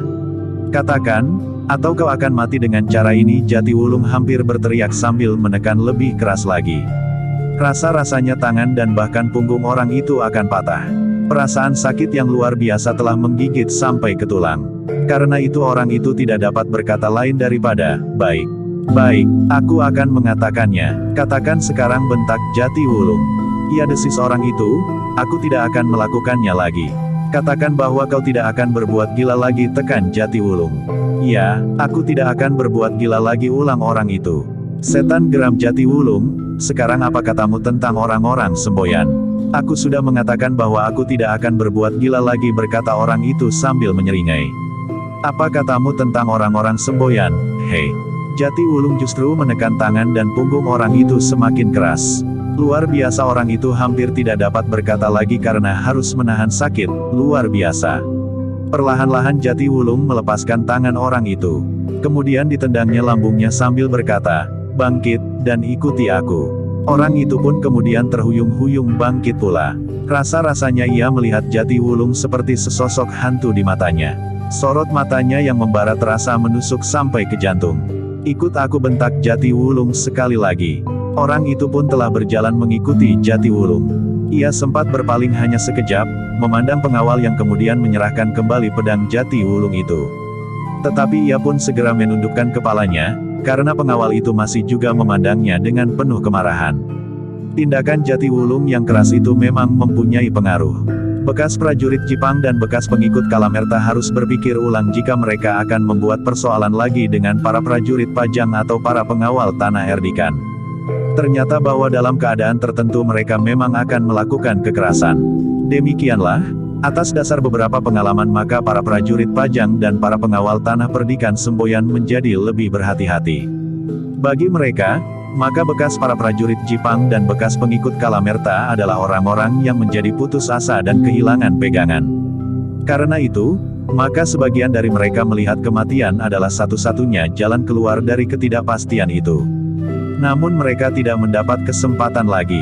Apalagi setelah mereka selesai mengumpulkan kawan-kawan mereka yang terluka dan menyelenggarakan kawan-kawan mereka yang terbunuh. Sementara itu para prajurit Pajang dan para pengawal Tanah Perdikan telah mengadakan pembenahan diri di hari-hari berikutnya. Namun satu-satu masih juga ada di antara mereka yang terluka parah yang tidak dapat ditolong lagi. Baik di antara para prajurit Pajang, para pengawal Tanah Perdikan Semboyan, maupun di antara bekas prajurit Jipang dan bekas para pengikut Kalamerta. Bagaimana para petugas yang memiliki kemampuan dalam ilmu pengobatan berusaha keras, namun kemampuan mereka pun terbatas, sehingga karena itu, maka pengobatan mereka atas orang-orang yang terluka, terutama yang parah, ada juga yang mengalami kegagalan. Dalam pada itu, maka para pemimpin prajurit Pajang dan pengawal Tanah Perdikan Semboyan telah mengadakan pembicaraan tentang sikap yang akan mereka ambil selanjutnya. Namun pada umumnya mereka berpendapat, bahwa mereka tidak akan dapat melanjutkan usaha mereka untuk menumpas sampai tuntas kekuatan Kirangga Gupita dan Warsi. Saat ini mereka tentu sudah mengalihkan sarang-sarang mereka, berkata seorang senapati Pajang. Gandar mengangguk-angguk, katanya, aku sependapat, Kirangga dan Warsi adalah orang-orang yang cerdik, sekaligus licik. Meskipun kekuatan mereka telah dipatahkan di sini, namun bukan berarti bahwa mereka akan menghentikan kegiatan mereka. Apalagi mereka tentu masih mempunyai persediaan harta benda yang cukup. Sebagaimana kita ketahui, di sini, salah satu dari sarangnya, terdapat sekian banyak harta benda yang sangat berharga. Kita dapat membayangkan, di beberapa sarang yang lain, bahkan di pusat kepemimpinan mereka, tentu terdapat harta benda yang lebih banyak lagi. Namun semuanya itu menjadi semakin sulit kita dapatkan, desis seorang perwira Pajang. Panglima pasukan Pajang itu pun mengangguk-angguk. Memang tidak banyak gunanya jika mereka mengerahkan kekuatan yang masih ada untuk pergi ke sarang-sarang Kirangga dan Warsi berikutnya. Pengenalan para tawanan tentu tidak akan banyak menolong untuk menunjukkan kemana semua harta benda yang sudah dikumpulkan itu disembunyikan.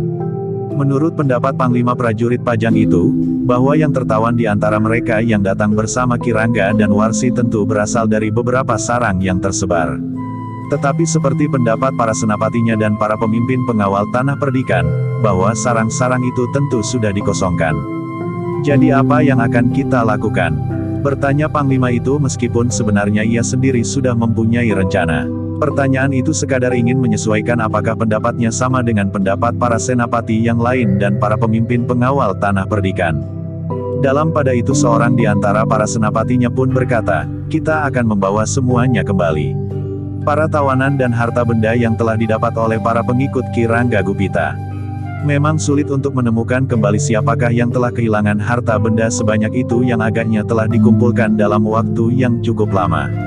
Namun Pajang agaknya akan dapat mempunyai cara yang paling baik untuk mempergunakan harta benda itu sehingga manfaatnya dapat dirasakan kembali oleh orang banyak, dan barangkali termasuk mereka yang telah kehilangan.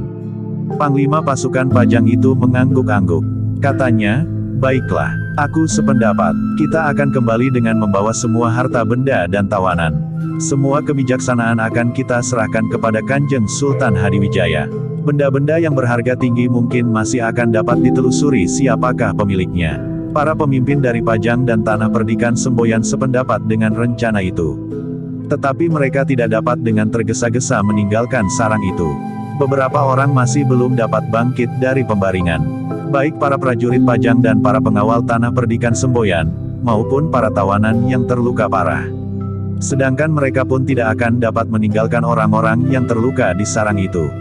Sementara itu para pemimpin dari Pajang dan Tanah Perdikan Semboyan masih memperkirakan kemungkinan-kemungkinan buruk yang dapat terjadi jika Kirangga dan Warsi berhasil menghimpun kekuatan yang lebih besar lagi.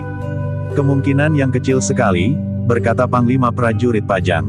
Kita telah menghancurkan mereka. Mereka tidak memiliki kekuatan yang cukup untuk bertempur. Tetapi mereka tentu masih memiliki tenaga yang memadai untuk memindahkan sarang-sarang mereka dengan segala isinya. Dengan demikian maka pasukan Pajang dan para pengawal Tanah Perdikan Semboyan untuk beberapa lama masih harus tinggal di tempat itu. Untunglah bahwa selain bekal yang mereka bawa, di tempat itu terdapat timbunan bahan-bahan makanan yang mereka perlukan, sehingga para prajurit Pajang dan para pengawal Tanah Perdikan itu tidak perlu cemas, bahwa mereka akan kekurangan makanan. Sementara itu, Ki Rangga Gupita dan Warsi yang berhasil melepaskan diri dari tangan-tangan Pajang dan Tanah Perdikan Semboyan masih berada di antara orang-orangnya yang sempat mengikutinya. Seperti yang diduga dan diperhitungkan oleh para pemimpin prajurit Pajang dan para pengawal Tanah Perdikan Semboyan, yang pertama-tama dilakukan oleh Ki Rangga Gupita dan Warsi adalah menyelamatkan harta benda yang telah mereka kumpulkan, yang mereka sebut sebagai bekal untuk membiayai rencana mereka menegakkan kembali kuasa Jipang dan menghancurkan Pajang. Namun dalam pada itu, Ki Rangga dan Warsi pun telah mengumpat tidak ada habis-habisnya. Kekuatan mereka benar-benar telah dipatahkan. Sebagian besar pengikutnya telah dihancurkan dan ditawan. Hanya sebagian kecil saja di antara mereka yang sempat melarikan diri bersamanya. Sehingga dengan demikian, maka kekuatannya yang tinggal seakan-akan sudah tidak berarti lagi. Kita harus mulai dari permulaan, berkata Ki Rangga geram. Apa boleh buat, sahut Warsi. Tetapi aku masih tetap pada pendirianku. Aku akan memasuki Semboyan dan mempergunakan Semboyan sebagai landasan untuk perjuangan selanjutnya. Tetapi kita tidak boleh lepas dari kenyataan, berkata Ki Rangga yang agaknya lebih banyak mempergunakan penalaran daripada perasaannya. Untuk memasuki Semboyan sekarang ini bukan satu pekerjaan yang mudah.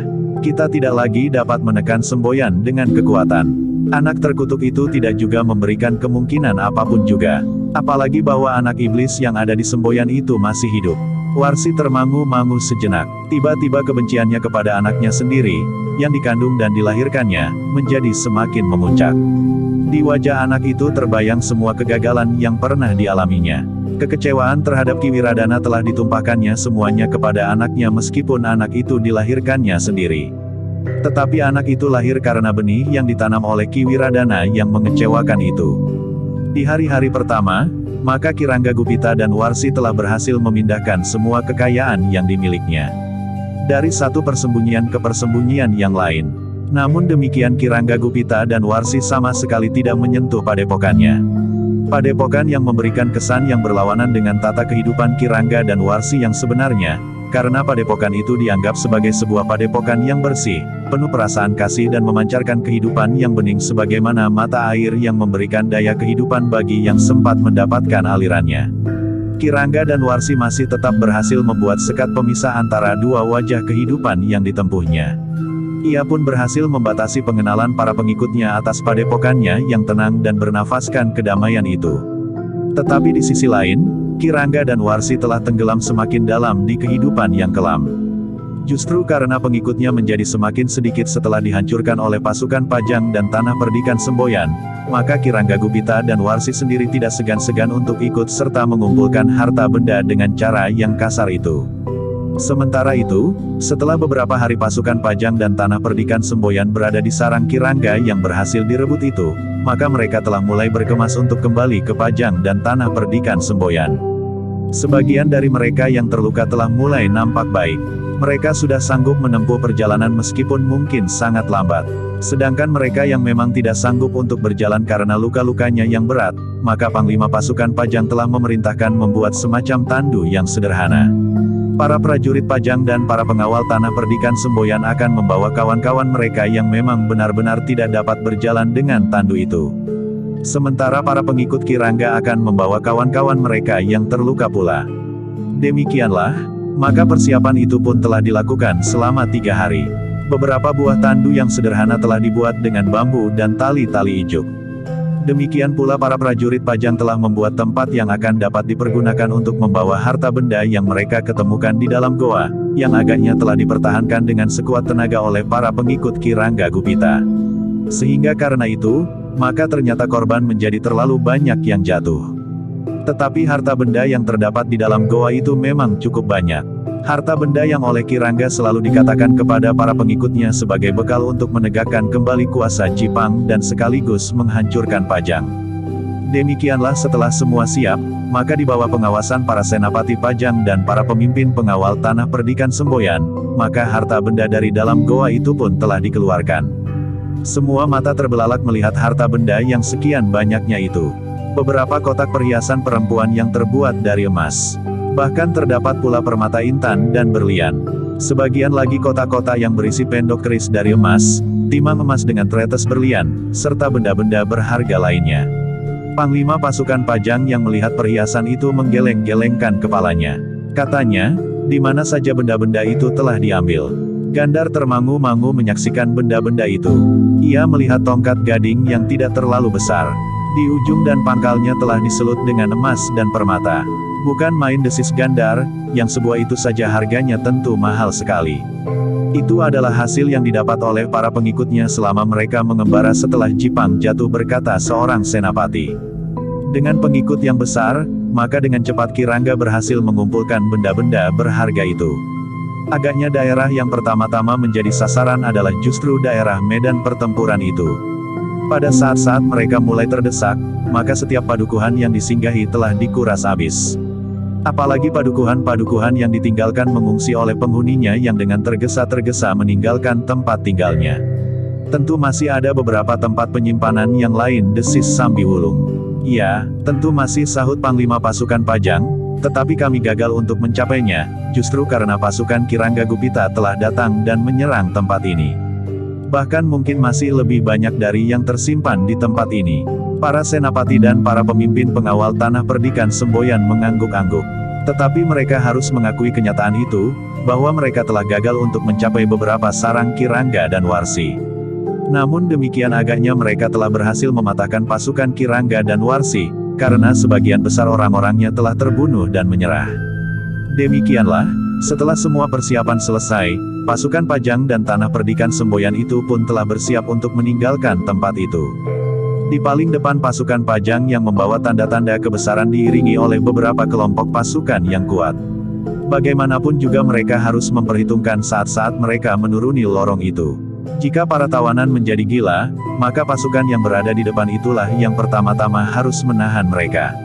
Di belakang mereka, kelompok-kelompok pasukan Pajang mengawasi para tawanan yang mereka kelompokkan pula. Untuk menjaga segala kemungkinan, maka kelompok-kelompok tawanan itu pun disekat oleh kelompok-kelompok prajurit Pajang. Sementara itu, para tawanan harus membawa kawan-kawan mereka yang memang tidak mampu untuk berjalan. Di belakang para tawanan adalah para prajurit Pajang yang membawa benda-benda berharga, juga di atas tandu. Baru kemudian di paling belakang adalah mereka yang membawa kawan-kawan mereka yang masih belum mampu untuk berjalan sendiri bersama-sama dengan para pengawal tanah perdikan semboyan yang pada saatnya akan memisahkan diri. Hampir di ujung belakang, Jati Wulung yang berdiri bersama dengan Damar dan Saruju, sempat berbicara banyak tentang pengikut Kirangga dan cara mereka mencari harta benda itu. Kami berdua pernah melakukannya, berkata Damar yang kadang-kadang masih merasakan lukanya agak pedih. Jati Wulung mengangguk-angguk. Dengan nada dalam ia bertanya, apakah kalian membunuh pula dalam perampokan-perampokan itu? Kami berusaha untuk tidak melakukannya, Sarujulah yang menjawab. Tetapi 1-2 kali, kelompok kami terpaksa juga melakukannya. Bahkan mungkin para bekas prajurit Jipang dan para pengikut Kalamerta itu lebih banyak melakukannya. Jati Wulung menarik nafas dalam-dalam. Sementara itu Saruju berkata pula, kadang-kadang kami memang disudutkan untuk melakukan pembunuhan. Perbuatan yang memang harus dicegah, desis Jati Wulung. Pengalaman itulah yang sampai sekarang masih tetap menyiksa perasaan kami, berkata Saruju. Rasa-rasanya kami selalu dikejar-kejar oleh dosa-dosa kami. Namun kesempatan untuk ikut serta menumpas kejahatan seperti ini rasa-rasanya telah memperingan beban kami. Seakan-akan kami mendapat kesempatan untuk menebus utang-utang kami. Jati Wulung sempat memandang wajah kedua anak muda itu. Dari sorot matanya, mereka benar-benar menunjukkan penyesalan yang mendalam. Karena itu, maka Jati Wulung pun berkata, kalian masih mempunyai banyak kesempatan untuk menunjukkan, bahwa yang kalian lakukan itu bukannya tumbuh dari nurani kalian. Kalian terpaksa melakukannya karena kalian memang tidak mempunyai pilihan lain. Ternyata ketika kesempatan itu terbuka, maka kalian telah memilih jalan lain meskipun dengan demikian kalian terancam maut. Agaknya mati akan merupakan jalan yang lebih baik daripada kami harus kembali mengulangi perbuatan yang terkutuk itu, sahut Damar. Jati Wulung merasa bahwa yang diucapkan itu benar-benar memancar dari dasar hati. Kedua anak muda yang telah mengalami hidup dalam dunia yang kelam itu dapat memperbandingkannya dengan dunianya yang kini dipilihnya. Sementara itu, setelah para senapati dan Gandar yang ikut serta menentukan langkah-langkah pasukan itu menganggap semuanya telah siap, maka mereka telah menyerahkannya kepada Panglima untuk memberikan aba-aba, sementara para senapati dan Gandar telah kembali ke dalam pasukan masing-masing. Demikianlah, Maka sejenak kemudian Panglima pasukan Pajang itu pun telah menjatuhkan perintah kepada pasukannya untuk bersiap sepenuhnya. Ketika kemudian bende berbunyi yang pertama kali, maka setiap orang telah tegak di tempat masing-masing. Tandu pun telah mulai diangkat, sementara para senapati dan pemimpin kelompok telah berada di antara kelompok mereka. Para bekas prajurit Jipang, ketika mendengar bende dan aba-aba itu, terasa kulit mereka pun meremang. Mereka teringat pada saat mereka masih berada di dalam pasukan yang teratur seperti pasukan Pajang itu. Mereka pun pernah berdiri di dalam barisan yang ditandai dengan tunggul, rontek, dan kelebet. Mereka pun pernah mendapat aba-aba langsung dengan suara bende. Ketika bende berbunyi untuk pertama kali, maka mereka pun mulai bergerak. Kini mereka mendengar suara bende, tetapi mereka pun sadar bahwa aba-aba itu tidak ditujukan kepada mereka, tetapi kepada para prajurit Pajang yang justru telah menawan mereka. Para bekas prajurit Jipang itu menyadari bahwa mereka saat itu adalah tawanan yang tidak dapat mengangkat dadanya setelah mendengar aba-aba. Jika kemudian mereka harus berjalan, maka mereka akan berjalan dengan kepada tunduk. Di belakang mereka prajurit Pajang siap menerkam mereka dengan ujung tombak jika mereka melakukan sedikit saja kesalahan. Sesaat kemudian telah terdengar suara bende untuk yang kedua kalinya. Para pemimpin kelompok pun kemudian telah memerintahkan pasukannya untuk berangkat kembali ke Pajang, meninggalkan sarang para pengikut Ki Rangga Gupita yang beberapa hari yang lalu bagaikan menjadi neraka. Untuk memberikan alas kebanggaan bagi pasukannya, maka tunggul, rontek dan kelebet pun telah diangkat di ujung pasukan. Tanda-tanda kebesaran itu memang memberikan dorongan kekuatan bagi para prajurit Pajang. Mereka akan selalu menyadari bahwa kehadiran mereka di tempat itu adalah karena mereka menjunjung tinggi perintah Kangjeng Sultan Hadiwijaya di Pajang. Bahkan mereka yang terluka, yang masih merasakan pedih dan sakit, telah melupakannya. Mereka berjalan dengan dada tengadah memandang lambaian kelebet yang tersangkut pada tunggulnya. Demikianlah, maka ujung pasukan itu pun telah mencapai inulut lorong yang sempit itu. Dengan hati-hati ujung pasukan itu mulai memasuki jalan yang menurun. Mereka memang tidak berjalan terlalu cepat. Bukan karena mereka tidak dapat melakukannya, tetapi senapati yang berada di ujung pasukan itu harus memperhitungkan kemungkinan-kemungkinan yang dapat terjadi.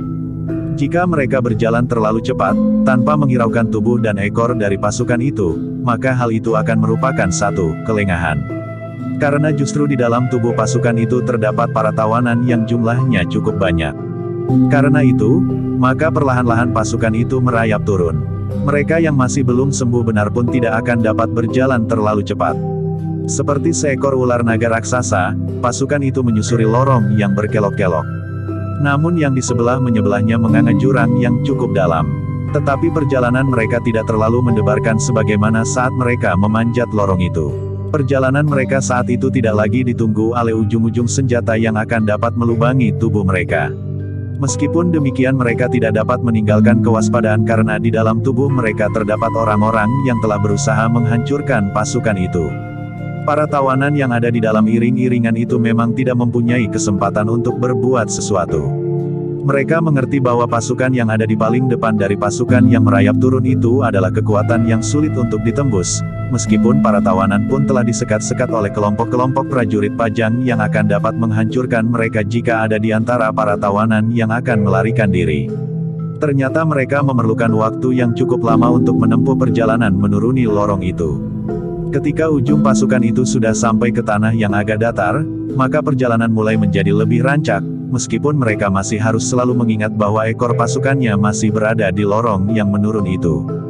Namun dalam pada itu, pasukan itu tidak menyadari bahwa dari kejauhan mereka selalu diawasi oleh beberapa orang yang berdiri berpencar dan berlindung di belakang gerumbul-gerumbul perdu. Dari gumuk-gumuk yang terdapat di sana-sini, orang-orang itu mengawasi pasukan Pajang yang meninggalkan bukit yang pernah menjadi sarang para pengikut Ki Rangga dan Warsi. Bahkan di antara mereka terdapat Ki Rangga dan Warsi itu sendiri. Telah beberapa hari mereka menempatkan pengawas di sekitar bukit itu. Bahkan di malam yang gelap, satu dua orang yang paling berani di antara para pengikut Ki Rangga yang tersisa, telah berani memanjat tebing yang dalam yang langsung mencapai bagian belakang dari barak. Karena para prajurit Pajang dan orang-orang Tanah Perdikan Semboyan tidak menduga sama sekali akan hal itu, maka orang-orang itu ternyata telah luput dari pengamatan para petugas yang berjaga-jaga di barak itu. Merekalah yang kemudian melaporkan kepada Kirangga dan Warsi bahwa nampaknya para prajurit yang berada di sarang itu sudah bersiap-siap untuk pergi. Itulah sebabnya, maka Kirangga dan Warsi telah memerlukan untuk menunggui mereka di atas gumuk kecil di dekat mulut lorong itu. Beberapa saat lamanya mereka menunggu pasukan itu merambat dengan malasnya. Bahkan Kirangga yang tidak telaten itu telah mengumpat. Pemalas-pemalas itu nampaknya sudah kelaparan, geram Kirangga. Jika aku mempunyai kekuatan yang memadai, maka sekaranglah saatnya menghancurkan mereka. Tidak seorang pun yang menjawab. Namun hampir semua orang menganggap pasukan itu merayap terlalu lamban. Tetapi bagaimanapun lambannya, namun akhirnya orang yang terakhir telah lepas dari lorong yang menurun itu. Agaknya Jatiwulunglah orang yang terakhir dari iring-iringan yang cukup panjang itu. Damar dan Saruju yang berjalan agak di depan mereka karena keduanya berada di dalam barisan. Sekali Jatiwulung masih berpaling. Namun ia pun kemudian telah melangkah menyusul pasukan yang berjalan agak lebih cepat itu. Sementara itu, karena iring-iringan itu kemudian berjalan di tanah datar dan tidak sempit oleh jurang, maka pengawasan terhadap para tawanan menjadi lebih ketat. Para tawanan akan dapat mengambil setiap kesempatan untuk melarikan diri. Jika mereka memang sudah berputus asa, maka mereka tidak akan dapat meloncat ke halaman di menyebelah lorong yang mereka lewati jika iring-iringan itu melalui padukuhan. Namun mereka akan dapat juga meloncat ke sawah dan berusaha menyelinap di antara tanaman-tanaman yang berbatang panjang. Karena itulah, maka kemudian para prajurit Pajang pun telah melakukan tindakan-tindakan pencegahan. Dalam pada itu, ketika ekor pasukan itu menjadi semakin jauh dari ujung lorong yang menurun dari puncak bukit itu, maka Kirangga Gupita bersama Warsi dengan beberapa orang pengiringnya telah memanjat lorong itu. Mereka telah didorong oleh satu keinginan untuk melihat bekas sarang mereka yang telah dihancurkan oleh prajurit Pajang dan pengawal tanah perdikan Semboyan. Ketegangan telah mencengkam jantung mereka ketika mereka memasuki pelataran goa yang masih nampak menganga itu. Namun yang sudah tidak berarti apa-apa lagi bagi mereka. Isi goa itu telah habis dibawa oleh para prajurit Pajang, sehingga tidak ada lagi yang tersisa. Namun demikian, Kirangga dan Warsi itu pun telah memasuki goa itu pula. Ketegangan memang semakin mencengkam jantung. Mereka melihat sudut-sudut goa yang tidak lagi menjadi tempat penyimpanan harta benda yang sangat berharga, yang mereka dapatkan dengan susah payah, bahkan sekali-kali telah mengorbankan nyawa. Mungkin pemiliknya, tetapi mungkin seorang di antara orang-orangnya yang telah melakukan perampokan itu. Orang-orang Pajang memang gila, geram Kirangga. Mereka melibatkan diri langsung persoalan tanah perdikan Semboyan. Terkutuklah orang-orang Pajang, geram Warsi pula. Namun Kirangga tidak dapat ingkar, bahwa sebenarnya lah ia menyadari bahwa persoalannya bukan sekadar persoalan tanah perdikan Semboyan, tetapi persoalan antara Pajang dan sisa-sisa kekuatan Jipang. Apalagi kekuatan Jipang yang tersisa itu telah melakukan gangguan bagi ketenangan hidup di wilayah Pajang. Dengan pertimbangan itulah maka dua kepentingan telah bertemu antara kekuatan Pajang dan kekuatan tanah perdikan Semboyan untuk memusuhi Kirangga dan Warsi. Semboyan berkepentingan mematahkan kekuatan Kirangga dan Warsi yang tersisa, agar mereka tidak lagi mampu mengganggu ketenangan Semboyan, apalagi mendudukinya. Sementara Pajang ingin mempertahankan kedamaian di Pajang setelah Pajang berhasil mengalahkan Jipang. Apalagi sebagai satu negara, maka Pajang memang wajib melindungi rakyatnya yang jika perlu memang dengan kekerasan. Namun dalam pada itu dendam Warsi pun juga tidak kunjung padam kepada orang-orang terutama para pemimpin Semboyan. Ketika ia kemudian melihat-lihat barak yang telah dipergunakan oleh para prajurit Pajang dan para pengawal tanah perdikan Semboyan, maka darahnya bagaikan mendidih. Kemarahannya tidak dapat dikekang lagi, sehingga ia pun kemudian menggeram, "Aku sendiri akan membunuh anak Iswari." "Apa yang kau katakan?" bertanya Kirangga Gupita. "Aku sendiri akan datang ke tanah perdikan Semboyan dan membunuh Risang. Anak iblis itu harus mati. Aku tidak peduli lagi, apakah Pugu akan mendapatkan hak untuk menggantikannya jika ia mati. Tetapi kematiannya itu sendiri akan dapat memberikan kepuasan atas dendamku itu," jawab Warsi yang tidak lagi mampu mengendalikan perasaannya. Kirangga Gupita tidak mencegahnya justru pada saat jantung Warsi bergejolak. Jika ia berusaha mencegahnya saat itu, maka Warsi justru akan pergi ke Semboyan saat itu juga. Karena itu, maka Kirangga pun justru telah melangkah meninggalkan Warsi yang termangu-mangu. Kirangga itu berjalan hilir mudik sambil memperhatikan barak-barak yang kosong. Namun yang isinya tidak lagi teratur. Agaknya pada saat pasukan Pajang dan Tanah Perdikan Semboyan akan meninggalkan tempat itu, mereka telah memindah-mindahkan isi barak-barak itu. Dalam pada itu, maka Kirangga dan Warsi pun telah pergi pula ke lumbung persediaan pangan mereka. Ternyata lumbung itu memang tidak kosong sama sekali. Masih ada bekal yang tersisa. Tetapi sebagian besar dari beras yang tersimpan telah dipergunakan oleh para prajurit Pajang dan para pengawal Tanah Perdikan Semboyan. Kau lihat, geram Warsi, bahwa prajurit Pajang pun tidak kalah rakusnya dengan tikus-tikus beras. Mereka telah menghabiskan persediaan beras kita. Aku ingin tahu, apa yang akan terjadi jika kita tidak mempunyai persediaan beras yang demikian banyaknya. Kirangga tidak menjawab, tetapi ia sempat berkata kepada diri sendiri, tentu para pengikutku juga yang makan beras itu selain para prajurit Pajang dan para pengawal Tanah Perdikan, karena para pengikutku itu telah tertawan. Jika prajurit Pajang tidak membawa bekal sendiri, demikian pula para pengawal Tanah Perdikan, maka beras itu tentu sudah habis. Beberapa saat kemudian, mereka pun telah mengelilingi seluruh sarang mereka yang telah direbut oleh orang-orang Pajang dan gagal direbut kembali itu. Rasa-rasanya dendam yang menyala di dalam hati Warsi bagaikan disiram dengan minyak. Karena itu maka ia benar-benar bertekad untuk membunuh Risang sebagai pelepasan dendam dan sakit hatinya. Namun dalam pada itu, Kirangga Gupita, Warsi dan para pengikutnya tidak segera meninggalkan tempat itu. Mereka masih ingin mengenang kembali saat-saat tempat itu masih mereka pergunakan sebagai sarang dan tempat penyimpanan harta benda meskipun tidak seluruhnya. Mereka menduga, bahwa tempat itu sulit untuk dicapai karena hanya sebuah lorong saja yang menghubungkan tempat itu. Namun ternyata sepasukan Pajang dan Tanah Perdikan yang kuat telah berhasil menghancurkan pertahanan di tempat itu meskipun mereka telah bertempur dengan tidak mengenal takut. Tetapi dengan demikian maka korban pun jatuh tanpa perhitungan. Karena di dalam goa itu masih terbentang beberapa helai tikar pandan, maka mereka pun telah duduk-duduk di dalam goa itu. Meskipun tidak lagi terdapat harta benda yang tidak terhitung banyaknya. Sementara itu pasukan Pajang dan pasukan pengawal Tanah Perdikan menjadi semakin jauh. Para prajurit Pajang telah berusaha sejauh-jauhnya agar tidak terjadi hal-hal yang dapat mengguncangkan iring-iringan itu. Para tawanan telah mendapat pengamatan yang seksama, sehingga sulit sekali seorang atau sekelompok dari mereka menemukan lubang untuk melarikan diri. Dengan para tawanan, bahkan dengan orang-orang yang terluka, maka perjalanan pasukan itu menjadi semakin lamban. Meskipun yang terluka parah sudah diusung pakai tandu, tetapi masih juga ada di antara mereka yang merasa sudah baik dan berjalan sendiri, namun akhirnya mengalami kesulitan karena lukanya yang bagaikan kambuh lagi. Meskipun demikian betapapun lambatnya, pasukan itu tetap bergerak maju sebagaimana dikehendaki Panglima Pajang. Bahkan jika perlu, maka orang-orang yang benar-benar tidak lagi mampu berjalan akan didukung oleh kawan-kawan. Atau bergantian naik tandu yang dipanggul oleh kawan-kawan mereka sendiri. Dalam perjalanan yang lambat itu, iring-iringan yang cukup panjang itu tidak dapat mencapai Kedung Waringin. Karena itu, mereka telah bermalam di sebuah padukuhan yang lain. Dengan menunjukkan tanda-tanda kebesaran pasukan Pajang, maka mereka tidak mengalami kesulitan untuk mendapatkan tempat bermalam. Panglima Pajang telah mengambil satu kebijaksanaan, bahwa yang justru akan berada di Banjar adalah semua tawanan. Pintu Banjar akan ditutup dan diselarak dari luar. Demikian pula semua pintu samping dan pintu butulan.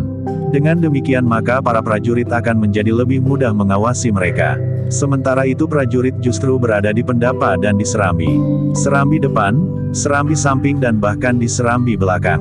Mereka telah membentangkan tikar yang mereka pinjam dari Banjar itu pula. Tanpa menunggu perintah, maka mereka telah berbaring bertebaran, selain yang mendapat perintah untuk bertugas. Sementara itu para senapati dan para pemimpin pengawal Tanah Perdikan dengan waspada pula ikut mengamati para tawanan yang semuanya telah berada di Banjar. Ternyata di Banjar padukuhan itu, para prajurit dan para pengawal Tanah Perdikan Semboyan telah mendapat sambutan yang sangat baik.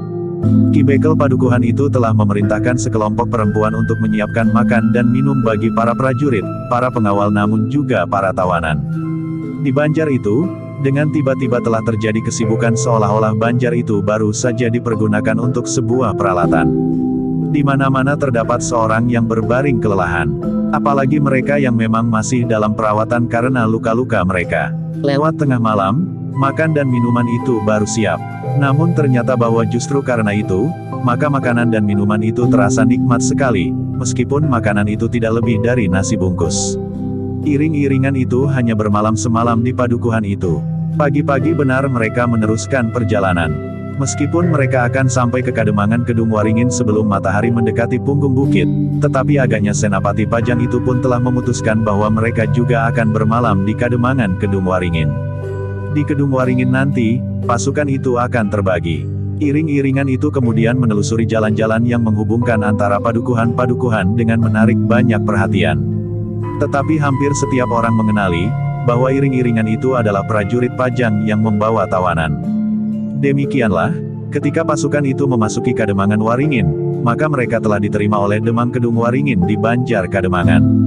Seperti malam sebelumnya, maka para tawananlah yang kemudian dimasukkan ke dalam Banjar. Sementara itu, para prajurit berada di Pendapa Banjar dan di Serambi sekitar Banjar. Yang tidak mendapat tempat, maka oleh Ki Demang telah ditempatkan di rumah-rumah yang memadai di sekitar Banjar itu. Ki Demang pun seakan-akan telah dengan tiba-tiba mengadakan perhelatan. Juga sekelompok orang telah ditugaskan untuk menyiapkan makan dan minuman bagi para prajurit, para pengawal dan para tawanan. Menjelang senja, para pemimpin Pajang dan Tanah Perdikan Semboyan sempat berbincang-bincang dengan Ki Demang. Mereka sempat menceritakan peristiwa yang mendebarkan yang telah terjadi di salah satu sarang para pengikut Ki Rangga Gupita. Namun mereka pun telah membicarakan pula kelanjutan dari perjalanan mereka. Di Kademangan itu pasukan akan berpisah. Pasukan Pajang akan melanjutkan perjalanannya kembali ke Pajang dengan membawa tawanan dan harta benda, sementara itu para pengawal dari Tanah Perdikan Semboyan akan memisahkan diri dan kembali ke Tanah Perdikan. Ternyata tidak ada persoalan yang timbul di antara mereka. Gandar telah menyerahkan segala sesuatunya kepada Pajang, karena memang Pajanglah yang berhak untuk mengambil keputusan tentang persoalan itu. Mereka pun kemudian sepakat, bahwa di saat matahari terbit keesokan harinya, maka pasukan Pajang akan berangkat lebih dahulu. Baru kemudian setelah pasukan Pajang meninggalkan padukuhan induk itu, pasukan Tanah Perdikan Semboyan akan meninggalkan Kademangan itu. Demikianlah, malam itu, para prajurit, para pengawal dan juga para tawanan sempat beristirahat cukup panjang. Mereka makan secukupnya, dan bahkan Ki Demang juga telah menyediakan makan bagi mereka di pagi hari. Pada saat matahari mulai membayang, makan dan minuman pun telah siap, sehingga sebelum melanjutkan perjalanan, maka para prajurit dan para tawanan pun telah mendapat makan pagi mereka. Seperti yang telah direncanakan, maka para prajurit Pajanglah yang telah bersiap lebih dahulu. Mereka berbaris dengan tertib dan menempatkan pada tawanan di tempat-tempat yang tidak memungkinkan mereka meloncat keluar dari barisan. Beberapa saat kemudian, maka pasukan Pajang itulah yang mulai bergerak meninggalkan padukuhan induk Kedung Waringin. Mereka menyusuri jalan padukuhan merayap ke pintu gerbang. Orang-orang padukuhan itu seakan-akan telah dihisap seluruhnya keluar dari rumah-rumah mereka untuk menyaksikan sepasukan prajurit dengan pertanda kebesarannya yang membawa tawanan yang dapat mereka tangkap dalam pertempuran. Baru ketika pasukan Pajang itu sudah keluar dari padukuhan induk, maka pasukan Sembojanlah yang telah bersiap. Mereka tidak membawa tawanan dan tidak membawa harta yang dapat mereka rampas. Namun di antara mereka terdapat kawan-kawan mereka yang masih belum dapat berjalan sendiri sehingga mereka harus diusung dengan tandu. Ternyata perhatian orang-orang padukuhan itu terhadap para pengawal Semboyan pun tidak kalah besarnya. Ada semacam kebanggaan, bahwa bukan prajurit pun mampu menyusun kekuatan sebagaimana sepasukan prajurit. Demikianlah maka kedua pasukan itu telah maju ke arah mereka masing-masing. Pasukan Pajang langsung kembali ke Pajang untuk memberikan laporan tentang hasil tugas mereka, demikian pula pasukan Tanah Perdikan Semboyan yang kembali ke kampung halaman. Meskipun ada juga sedikit kebanggaan yang dapat mereka sampaikan kepada para pemimpin Tanah Perdikan Semboyan tentang hasil perjalanan mereka, namun mereka tidak akan dapat ingkar bahwa mereka telah gagal untuk menguasai sarang-sarang Ki Rangga Gupita yang lain, kecuali hanya satu. Namun justru di tempat itu pula mereka berhasil menghancurkan pasukan Ki Rangga Gupita dan Warsi. Bahkan yang tentu akan membuat mereka terenyuh adalah ledakan tangis yang bakal terjadi, karena tidak semua pengawal yang berangkat meninggalkan Semboyan itu kembali lagi. Tetapi sejak berangkat hal itu sudah dimengerti akan terjadi. Mereka tidak akan dapat menghindarkan diri dari kehilangan beberapa orang di antara mereka. Bahkan ketika Gandar kembali untuk memanggil beberapa orang kawannya menyusul pasukan yang terdahulu telah mengatakan kepada mereka yang akan berangkat, bahwa kemungkinan untuk tetap hidup dan untuk mati sama beratnya. Sehingga karena itu maka Gandar telah memberikan kebebasan kepada para pengawal untuk bersedia ikut atau tidak. Agaknya perasaan yang demikian, bahwa pasukan itu telah kehilangan anak-anak muda terbaiknya, telah merayapi setiap hati, justru saat-saat iring-iringan itu menuju ke tanah perdikan semboyan. Karena itu, maka rasa-rasanya iring-iringan itu tidak memancarkan kecerahan pasukan yang menang perang tetapi lebih banyak kemuraman karena perasaan kehilangan, karena tidak semua yang pergi itu kembali. Demikianlah maka iring-iringan itu telah menyusuri jalan-jalan yang panjang. Namun karena Gandar telah mengambil jalan kembali sebagaimana ia berangkat, maka tiap orang segera mengetahui bahwa pasukan tanah perdikan semboyan dengan tunggul kebesaran pertanda limpahan kuasa Pajang, kembali pulang setelah menunaikan tugas mereka. Banyak juga orang yang memberikan penghormatan di sepanjang perjalanan. Ketika orang-orang itu melihat anak-anak muda yang diusung di atas tandu-tandu sederhana, maka tahulah mereka, bahwa pasukan itu tentu sudah mengalami perjuangan yang sangat berat. Apalagi anak-anak muda tanah perdikan semboyan itu memang nampak letih setelah perjalanan panjang, perlahan-lahan dan dibebani oleh perasaan yang buram karena kehilangan beberapa kawan. Namun bagaimanapun juga, setelah dipanggang oleh panasnya matahari, maka iring-iringan itu telah menjadi semakin dekat dengan tanah perdikan semboyan. Tanah perdikan yang terhitung cukup besar dan mempunyai isi yang lebih padat dari daerah sekitarnya. Namun karena pasukan itu berjalan sangat lamban, justru karena kawan-kawan mereka yang terluka, ternyata mereka tidak dapat mencapai tanah perdikan semboyan saat matahari telah turun sampai ke punggung bukit. Karena itu meskipun sudah dekat, Gandar memang memutuskan untuk beristirahat semalam di tengah-tengah pategalan. Ia tidak dapat memaksa orang-orang yang terluka, apalagi yang mengalami cedera pada kakinya, untuk berjalan terus. Sementara yang lain pun agaknya juga merasa kelelahan. Apalagi mereka yang bergantian membawa tandu yang memuat orang-orang mereka yang masih parah. Tetapi sementara pasukan itu beristirahat di pategalan, maka Gandar telah memerintahkan 3 orang yang oleh pengakuannya sendiri belum merasa sangat letih, untuk mendahului, memberitahukan bakal kedatangan pasukan itu esok siang. Namun justru mereka hanya bertiga, maka perjalanan mereka menjadi berlipat kecepatannya. Mereka tidak perlu mengingat kawan-kawan mereka yang kakinya belum pulih, serta kawan-kawan yang mengangkat tandu. Meskipun demikian, namun ketiga orang itu memasuki tanah perdikan setelah saat sepi orang. Setelah padukuhan-padukuhan itu menjadi lengang. Tetapi padukuhan-padukuhan itu tidak tertidur nyenyak. Seperti yang dipesankan Gandar kepada anak-anak muda, bahwa mereka sebaiknya berada di gardu-gardu perondan. Jika mereka tidak sempat pergi ke gardu karena sesuatu hal, maka di rumah pun anak-anak muda jangan kehilangan kesiagaan. Karena itu, ketiga orang itu melalui sebuah gardu perondan, maka mereka telah mendapat sambutan yang serta-merta. Selain pertanyaan tentang keselamatan maka mereka pun telah bertanya tentang 1000 macam persoalan yang mungkin dialami oleh pasukan semboyan, di mana ketiga anak muda itu ikut serta. "Besok kalian akan tahu semuanya," berkata salah seorang dari ketiga orang itu. "Besok pasukan kita akan memasuki tanah perdikan. Sekarang aku mendapat tugas untuk melaporkan kepada para pemimpin tanah perdikan ini, bahwa pasukan kami itu masih harus beristirahat 1 malam di pategalan, karena betapapun juga kami memaksa namun kami tidak akan dapat berjalan lebih cepat." Ketiga orang itu dengan hati-hati telah menolak untuk berhenti lebih lama lagi di gardu untuk bercerita, karena mereka pun ingin segera dapat menghadap Nyai Wiradana untuk memberikan laporan tentang pasukan yang terhenti itu. Demikian pula di gardu-gardu berikutnya. Dengan alasan-alasan yang masuk akal ketiga orang anak muda itu selalu menghindar jika kawan-kawan mereka mempersilakan mereka untuk singgah. Ketika ketiga orang anak muda itu kemudian sampai di rumah Nyi Wiradana, maka rumah itu pun memang sudah sepi. Tetapi para pengawal yang berada di Regol masih tetap menjalankan tugasnya dengan baik. Demikian pula para pengawal yang berada di gardu depan dan sudah tentu juga yang lain, yang berada di sekitar rumah itu. "Sebenarnya kami ingin menghadap," berkata salah seorang di antara ketiga anak-anak muda itu. Yang bertugas memang termangu-mangu. Tetapi mereka mengerti, bahwa ketiga orang itu adalah bagian dari pasukan mereka yang dibawa Gandar untuk langsung menusuk kubu lawan mereka yang sangat menggelisahkan karena usaha-usaha mereka untuk membunuh Risang, serta niat mereka untuk kembali ke tanah perdikan itu. Karena itu, maka salah seorang pengawal itu pun kemudian berkata, "Kami akan mencoba untuk membangunkannya." Dengan sangat hati-hati pula, pemimpin pengawal yang bertanggung jawab malam itu atas pengamanan lingkungan rumah Nyai Wiradana, perlahan-lahan telah mengetuk pintu peringgitan.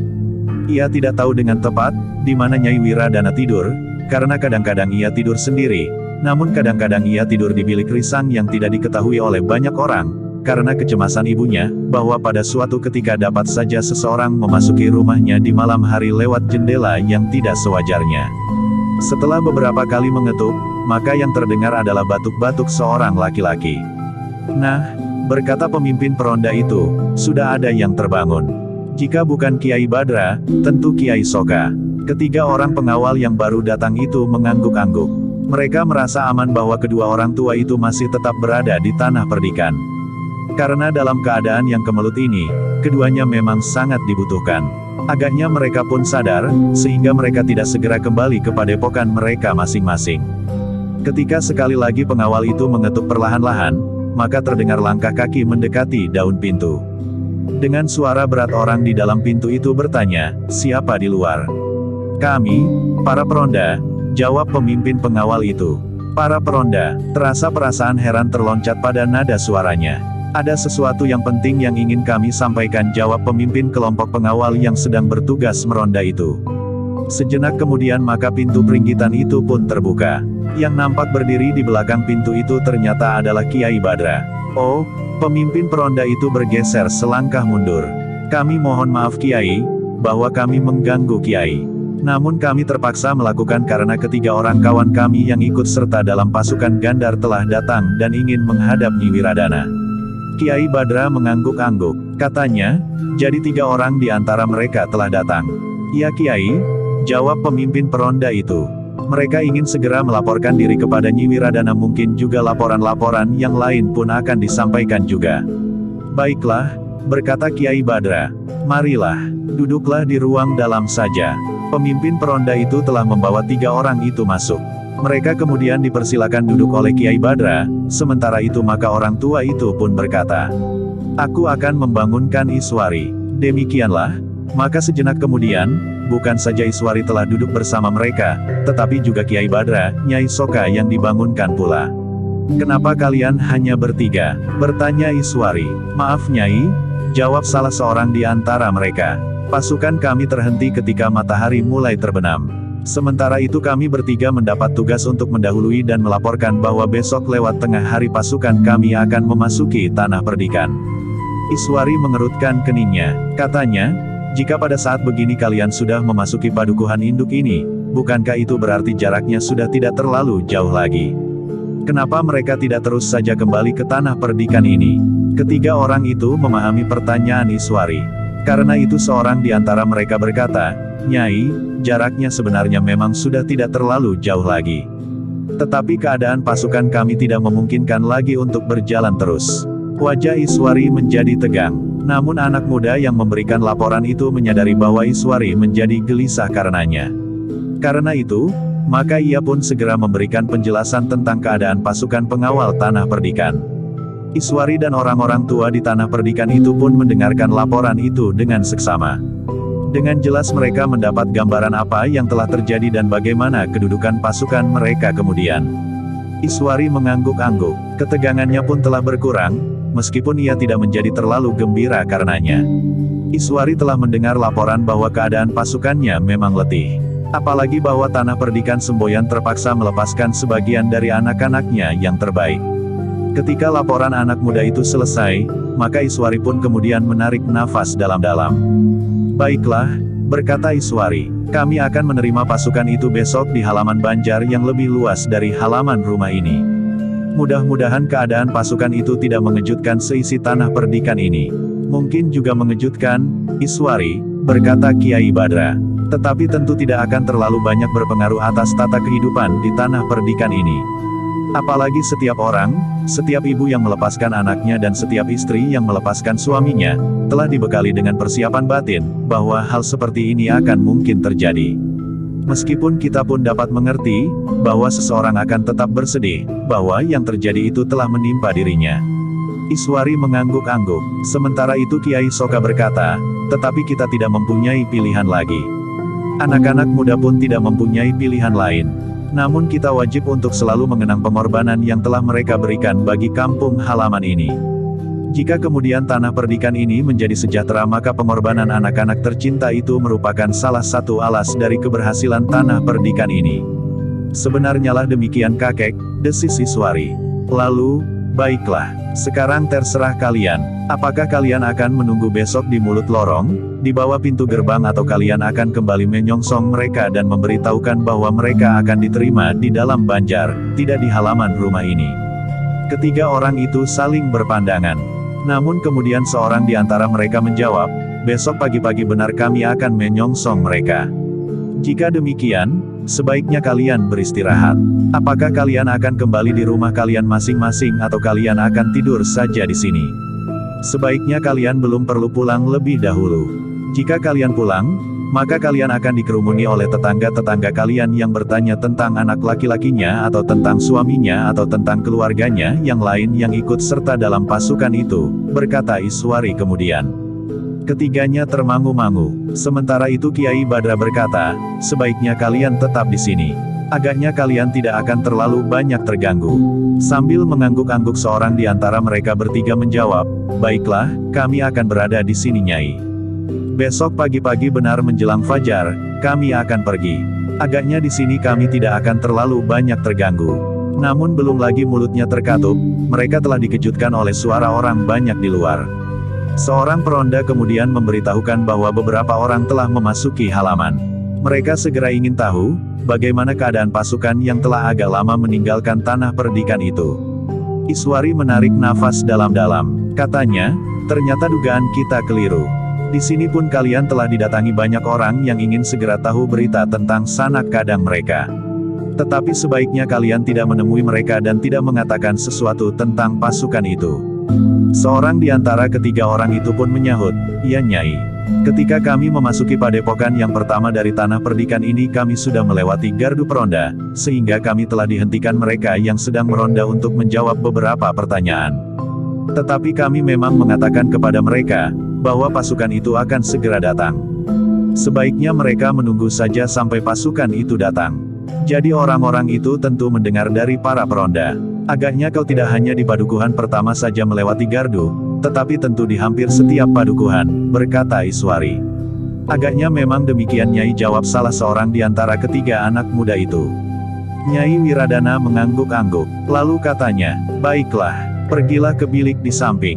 Kau dapat beristirahat di sana, aku akan menemui orang-orang yang datang itu.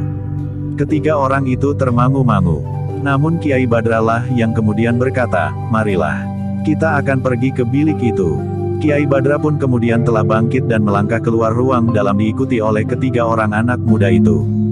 Mereka melintasi serambi dan menyeberangi longkangan. Ternyata mereka telah ditempatkan di gandok. Beristirahatlah, berkata Kiai Badra, bukankah besok pagi-pagi sekali kalian akan menyongsong pasukan itu? Ketiga orang itu pun kemudian merasuki bilik itu. Tetapi rasa-rasanya tidak enak juga bahwa mereka tidak menemui kawan-kawan mereka atau mungkin orang tua dari kawan-kawan mereka yang berada di halaman. Tetapi karena Nyai Wiradana menghendaki begitu, maka mereka tidak dapat membantahnya. Demikianlah, maka Nyai Wiradana sebagaimana dikatakannya telah keluar ke pendapa.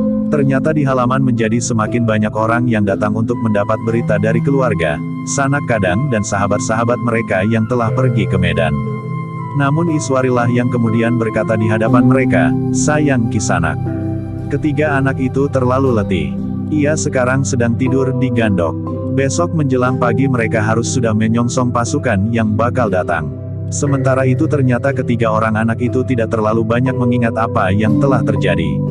Siapa yang mengalami kesulitan atau keterangan-keterangan lain? Karena itu bersabarlah. Besok siang pasukan akan datang. Orang-orang itu memang menjadi kecewa. Tetapi mereka tidak dapat memaksa, karena yang menghadapi mereka adalah Nyai Wiradana sendiri. Namun untuk beberapa lama orang-orang itu masih berkerumun-kerumun di halaman dan di luar regol. Namun nampaknya Nyai Wiradana tidak akan merubah pendiriannya. Katanya, saudara-saudara, jika kalian memaksa, ketiga orang anak muda itu memang dapat memberikan keterangan. Tetapi jika keterangan mereka salah, maka akibatnya akan lebih mengecewakan saja. Karena itu, aku mohon dengan sangat agar kalian dapat mengerti. Orang-orang itu pun kemudian terpaksa meninggalkan halaman rumah Nyai Wiradana betapapun mereka merasa kecewa. Tetapi mereka tidak akan memaksa ketiga orang yang berada di dalam rumah Ki Wiradana itu untuk berbicara. Sepeninggal orang-orang itu, maka pintu peringgitan pun telah ditutup kembali. Rumah itu kembali terlena dalam keheningan. Semua orang di dalam rumah itu telah membaringkan dirinya kembali di pembaringannya masing-masing. Di luar rumah, para petugas telah kembali ke tempat mereka pula. Namun sebenarnya lah para peronda itu pun ingin segera tahu berita yang lebih terperinci dari pasukan yang akan kembali itu. Tetapi mereka tidak berani melanggar kehendak Nyai Wiradana untuk menunda semua keterangan sampai esok. Pagi-pagi benar, para penghuni rumah itu memang sudah terbangun. Bahkan di ruang dalam, Risang telah bermain-main di atas sehelai tikar pandan. Setelah mandi dan berbenah diri, ketiga orang anak muda yang akan menyongsong pasukan Tanah Perdikan Semboyan itu pun telah bersiap sepenuhnya. Mereka ingin meninggalkan Tanah Perdikan itu sebelum fajar, agar mereka tidak diganggu oleh pertanyaan-pertanyaan yang tidak dapat dijawabnya di sepanjang jalan. Beberapa saat ketiganya masih sempat bermain-main dengan Risang yang tidak mereka ketahui dari mana ia datang. Namun demikian, Risang tidak lepas dari pengawasan Bibi yang agaknya telah mencurigai semua orang yang berada di dekat Risang. Setelah ketiga orang anak muda itu minum minuman panas dan makan pagi, maka mereka pun telah meninggalkan rumah Nyai Wiradana untuk menyongsong pasukan yang agaknya sudah siap pula berangkat menuju ke Tanah Perdikan Semboyan pada saat-saat yang demikian. Seperti yang telah direncanakan, maka ketiga orang itu tidak keluar dari padukuhan induk lewat pintu gerbang. Tetapi mereka telah keluar lewat lorong sempit pada butulan dinding padukuhan untuk menghindari gardu-gardu tertentu yang masih banyak ditunggui oleh anak-anak muda. Sebenarnya lah, di gardu di mulut jalan padukuhan induk, masih banyak anak-anak muda yang duduk-duduk sambil berbicara tentang kedatangan pasukan Tanah Perdikan Semboyan. Namun sebenarnya lah bahwa mereka telah menunggu ketiga kawannya yang akan menyongsong pasukan itu. Mungkin mereka dapat menghentikan ketiga anak muda itu sebentar dan bertanya tentang keadaannya. Aku hanya ingin tahu, apakah kakakku tidak mengalami kesulitan di perjalanannya yang menurut pendengaranku sangat berat, desis salah seorang anak muda. Aku tidak akan bertanya tentang macam-macam. Aku juga hanya ingin bertanya tentang satu nama, sahut yang lain. Namun dalam pada itu, sampai fajar nampak mewarnai langit, ketiga anak muda itu tidak lewat di mulut lorong. Apakah mereka terlambat bangun? Bertanya salah seorang di antara mereka. Apakah ia mengambil jalan lain? Bertanya yang lain. Semalam ia datang lewat jalan ini, gumam seorang bertubuh kurus. Seharusnya ia keluar lewat jalan ini pula. Tetapi sampai pagi menjadi semakin terang, ketiga anak muda itu tidak juga keluar padukuhan induk lewat gerbang di mulut jalan itu. Baru ketiga matahari terbit dan ketiga orang anak itu tidak juga lewat, mereka yakin bahwa ketiganya tentu telah mengambil jalan lain. Sehingga karena itu dengan hati kecewa mereka telah meninggalkan pintu gerbang dan pulang ke rumah masing-masing. Mau tidak mau, maka mereka harus menunggu pasukan itu datang dan langsung diterima oleh para pemimpin Tanah Perdikan Semboyan di halaman Banjar. Ketika matahari terbit dan kemudian perlahan-lahan memanjat langit, ketiga orang anak muda itu sudah berjalan jauh. Mereka sudah mendekati batas Tanah Perdikan. Sebentar lagi mereka sudah akan berada di luar Tanah Perdikan dan menyusuri jalan-jalan kademangan tetangga. Pada saat yang sama, pasukan Tanah Perdikan Semboyan juga sudah mulai bergerak meninggalkan tempat mereka bermalam. Gandar, lewat para pemimpin kelompok telah berpesan, agar mereka tidak merusakkan pategalan tempat mereka bermalam dan tidak mengambil buah apapun yang terdapat di pategalan itu. Pada dasarnya para pengawal Tanah Perdikan memang tidak berani melakukannya. Apalagi dengan sengaja merusak. Karena dengan demikian maka pemilik pategalan itu tidak dirugikannya. Ketika matahari naik, pasukan itu sudah berada di Bulak Panjang. Satu iring-iringan yang cukup menarik perhatian. Beberapa orang yang berada di sawah untuk mengairi tanamannya, telah memerlukan untuk melihat iring-iringan itu. Jadi para pengawal dari Tanah Perdikan Semboyan sudah kembali. Desis seseorang yang juga melihat pada saat pasukan Tanah Perdikan Semboyan berangkat. Bahkan sampai 2 tahap, seorang kawannya mengangguk-angguk, namun kawannya itu kemudian berdesis, tentu pasukan itu mengalami perjuangan yang berat. Kau lihat, beberapa orang di antara mereka terpaksa diusung di atas tandu. Iya, orang yang pertama mengangguk-angguk, tentu ada pula yang tidak kembali. Kawannya tidak menjawab, tetapi kepalanya terangguk-angguk. Perhatian atas iring-iringan itu cukup besar. Apalagi jika iring-iringan itu melewati padukuhan. Maka orang-orang padukuhan itu pun sebagian besar telah berlari ke jalan induk padukuhan itu untuk menyaksikan pasukan pengawal Tanah Perdikan Semboyan. Namun sebagian di antara mereka, terutama perempuan, telah mengusap dadanya ketika mereka menyadari, bahwa di antara mereka tentu telah jatuh korban. Gugur, bukan hanya terluka. Para pengawal pasukan itu menanggapi sambutan itu dengan gembira. Mereka melambaikan tangan mereka pula jika orang-orang yang berdiri di pinggir jalan itu melambaikan tangan mereka. Namun dengan demikian, kerinduan mereka kepada kampung halaman dan kepada sanak kadang mereka pun menjadi semakin berkembang di dalam diri mereka masing-masing. Mereka seakan-akan baru menyadari bahwa mereka berjalan terlalu lambat. Sekelompok pengawal memang tidak dapat berjalan lebih cepat karena keadaan mereka. Sehingga dengan demikian, betapapun mereka ingin cepat bertemu dengan orang-orang yang merupakan bagian dari hidup mereka, namun mereka tidak dapat berlari mendahului iring-iringan itu. Ketika matahari kemudian menjadi semakin tinggi, maka perjalanan mereka pun menjadi semakin lambat. Orang-orang yang masih belum sembuh benar memerlukan bantuan agar mereka dapat berjalan terus.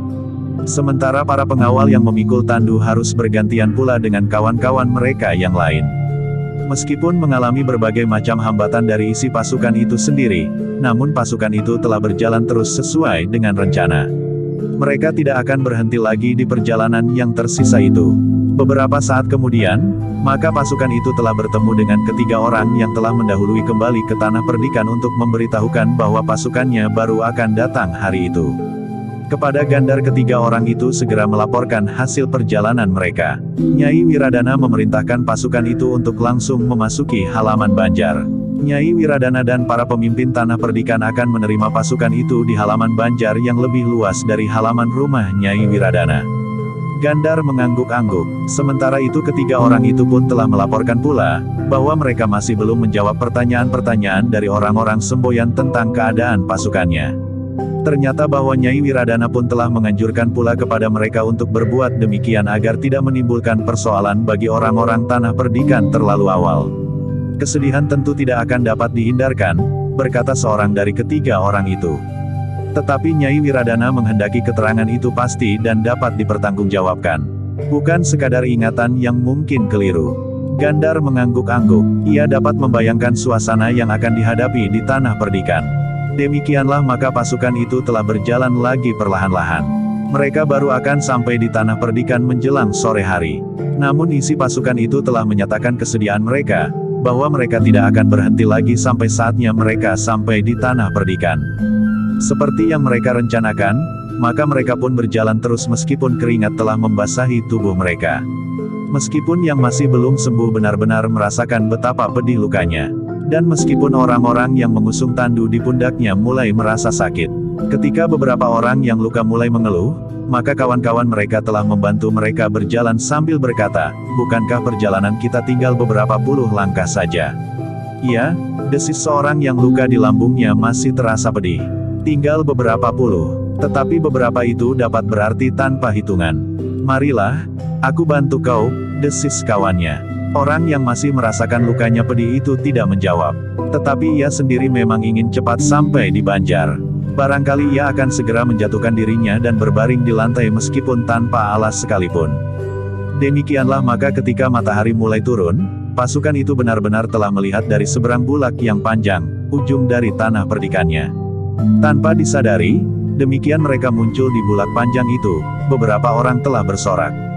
Kegembiraan itu bukan saja meledak dengan serta-merta, namun mereka pun ingin melupakan keletihan yang telah mencengkam pasukan itu. Padukuhan yang pertama mereka lihat merupakan dorongan bagi para pengawal untuk berjalan lebih cepat. Mereka seakan-akan telah menemukan kekuatan baru, sehingga mereka mampu berjalan lebih cepat dari sebelumnya. Semakin dalam mereka melintasi bulak itu, maka semakin dekatlah batas tanah perdikan semboyan. Sehingga akhirnya mereka pun mulai melihat sebuah tugu kecil yang dibuat dari batu sebagai batas dan pertanda bahwa di sebelah tugu itu adalah termasuk daerah tanah perdikan semboyan. Ketika ujung pasukan itu melintas di jalan memasuki batas yang ditandai oleh tugu batu di pinggir jalan itu, maka sekali lagi para pengawal telah bersorak gemuruh. Mereka merasa telah memasuki pintu gerbang halaman rumah mereka sendiri. Beberapa orang yang berada di sawah terkejut karenanya. Namun mereka kemudian justru telah melambai-lambaikan tangan mereka pula ke arah pasukan yang melintasi perbatasan itu. Demikian seluruh pasukan telah berada di dalam lingkungan batas tanah perdikan, maka rasa-rasanya udara pun menjadi semakin sejuk meskipun di langit matahari memancar dengan teriknya. Terasa seakan-akan angin menjadi lebih segar bertiup di sela-sela dedaunan yang rimbun dari pepohonan yang tumbuh di sebelah menyebelah jalan. Air yang mengalir di parit, Di pinggir jalan itu pun rasa-rasanya jauh lebih jernih dari air di parit yang manapun di sepanjang perjalanan mereka. Namun kerinduan di hati mereka pun terasa semakin menekan untuk dapat segera bertemu dengan sanak kadang. Bersambung ke jilid 33.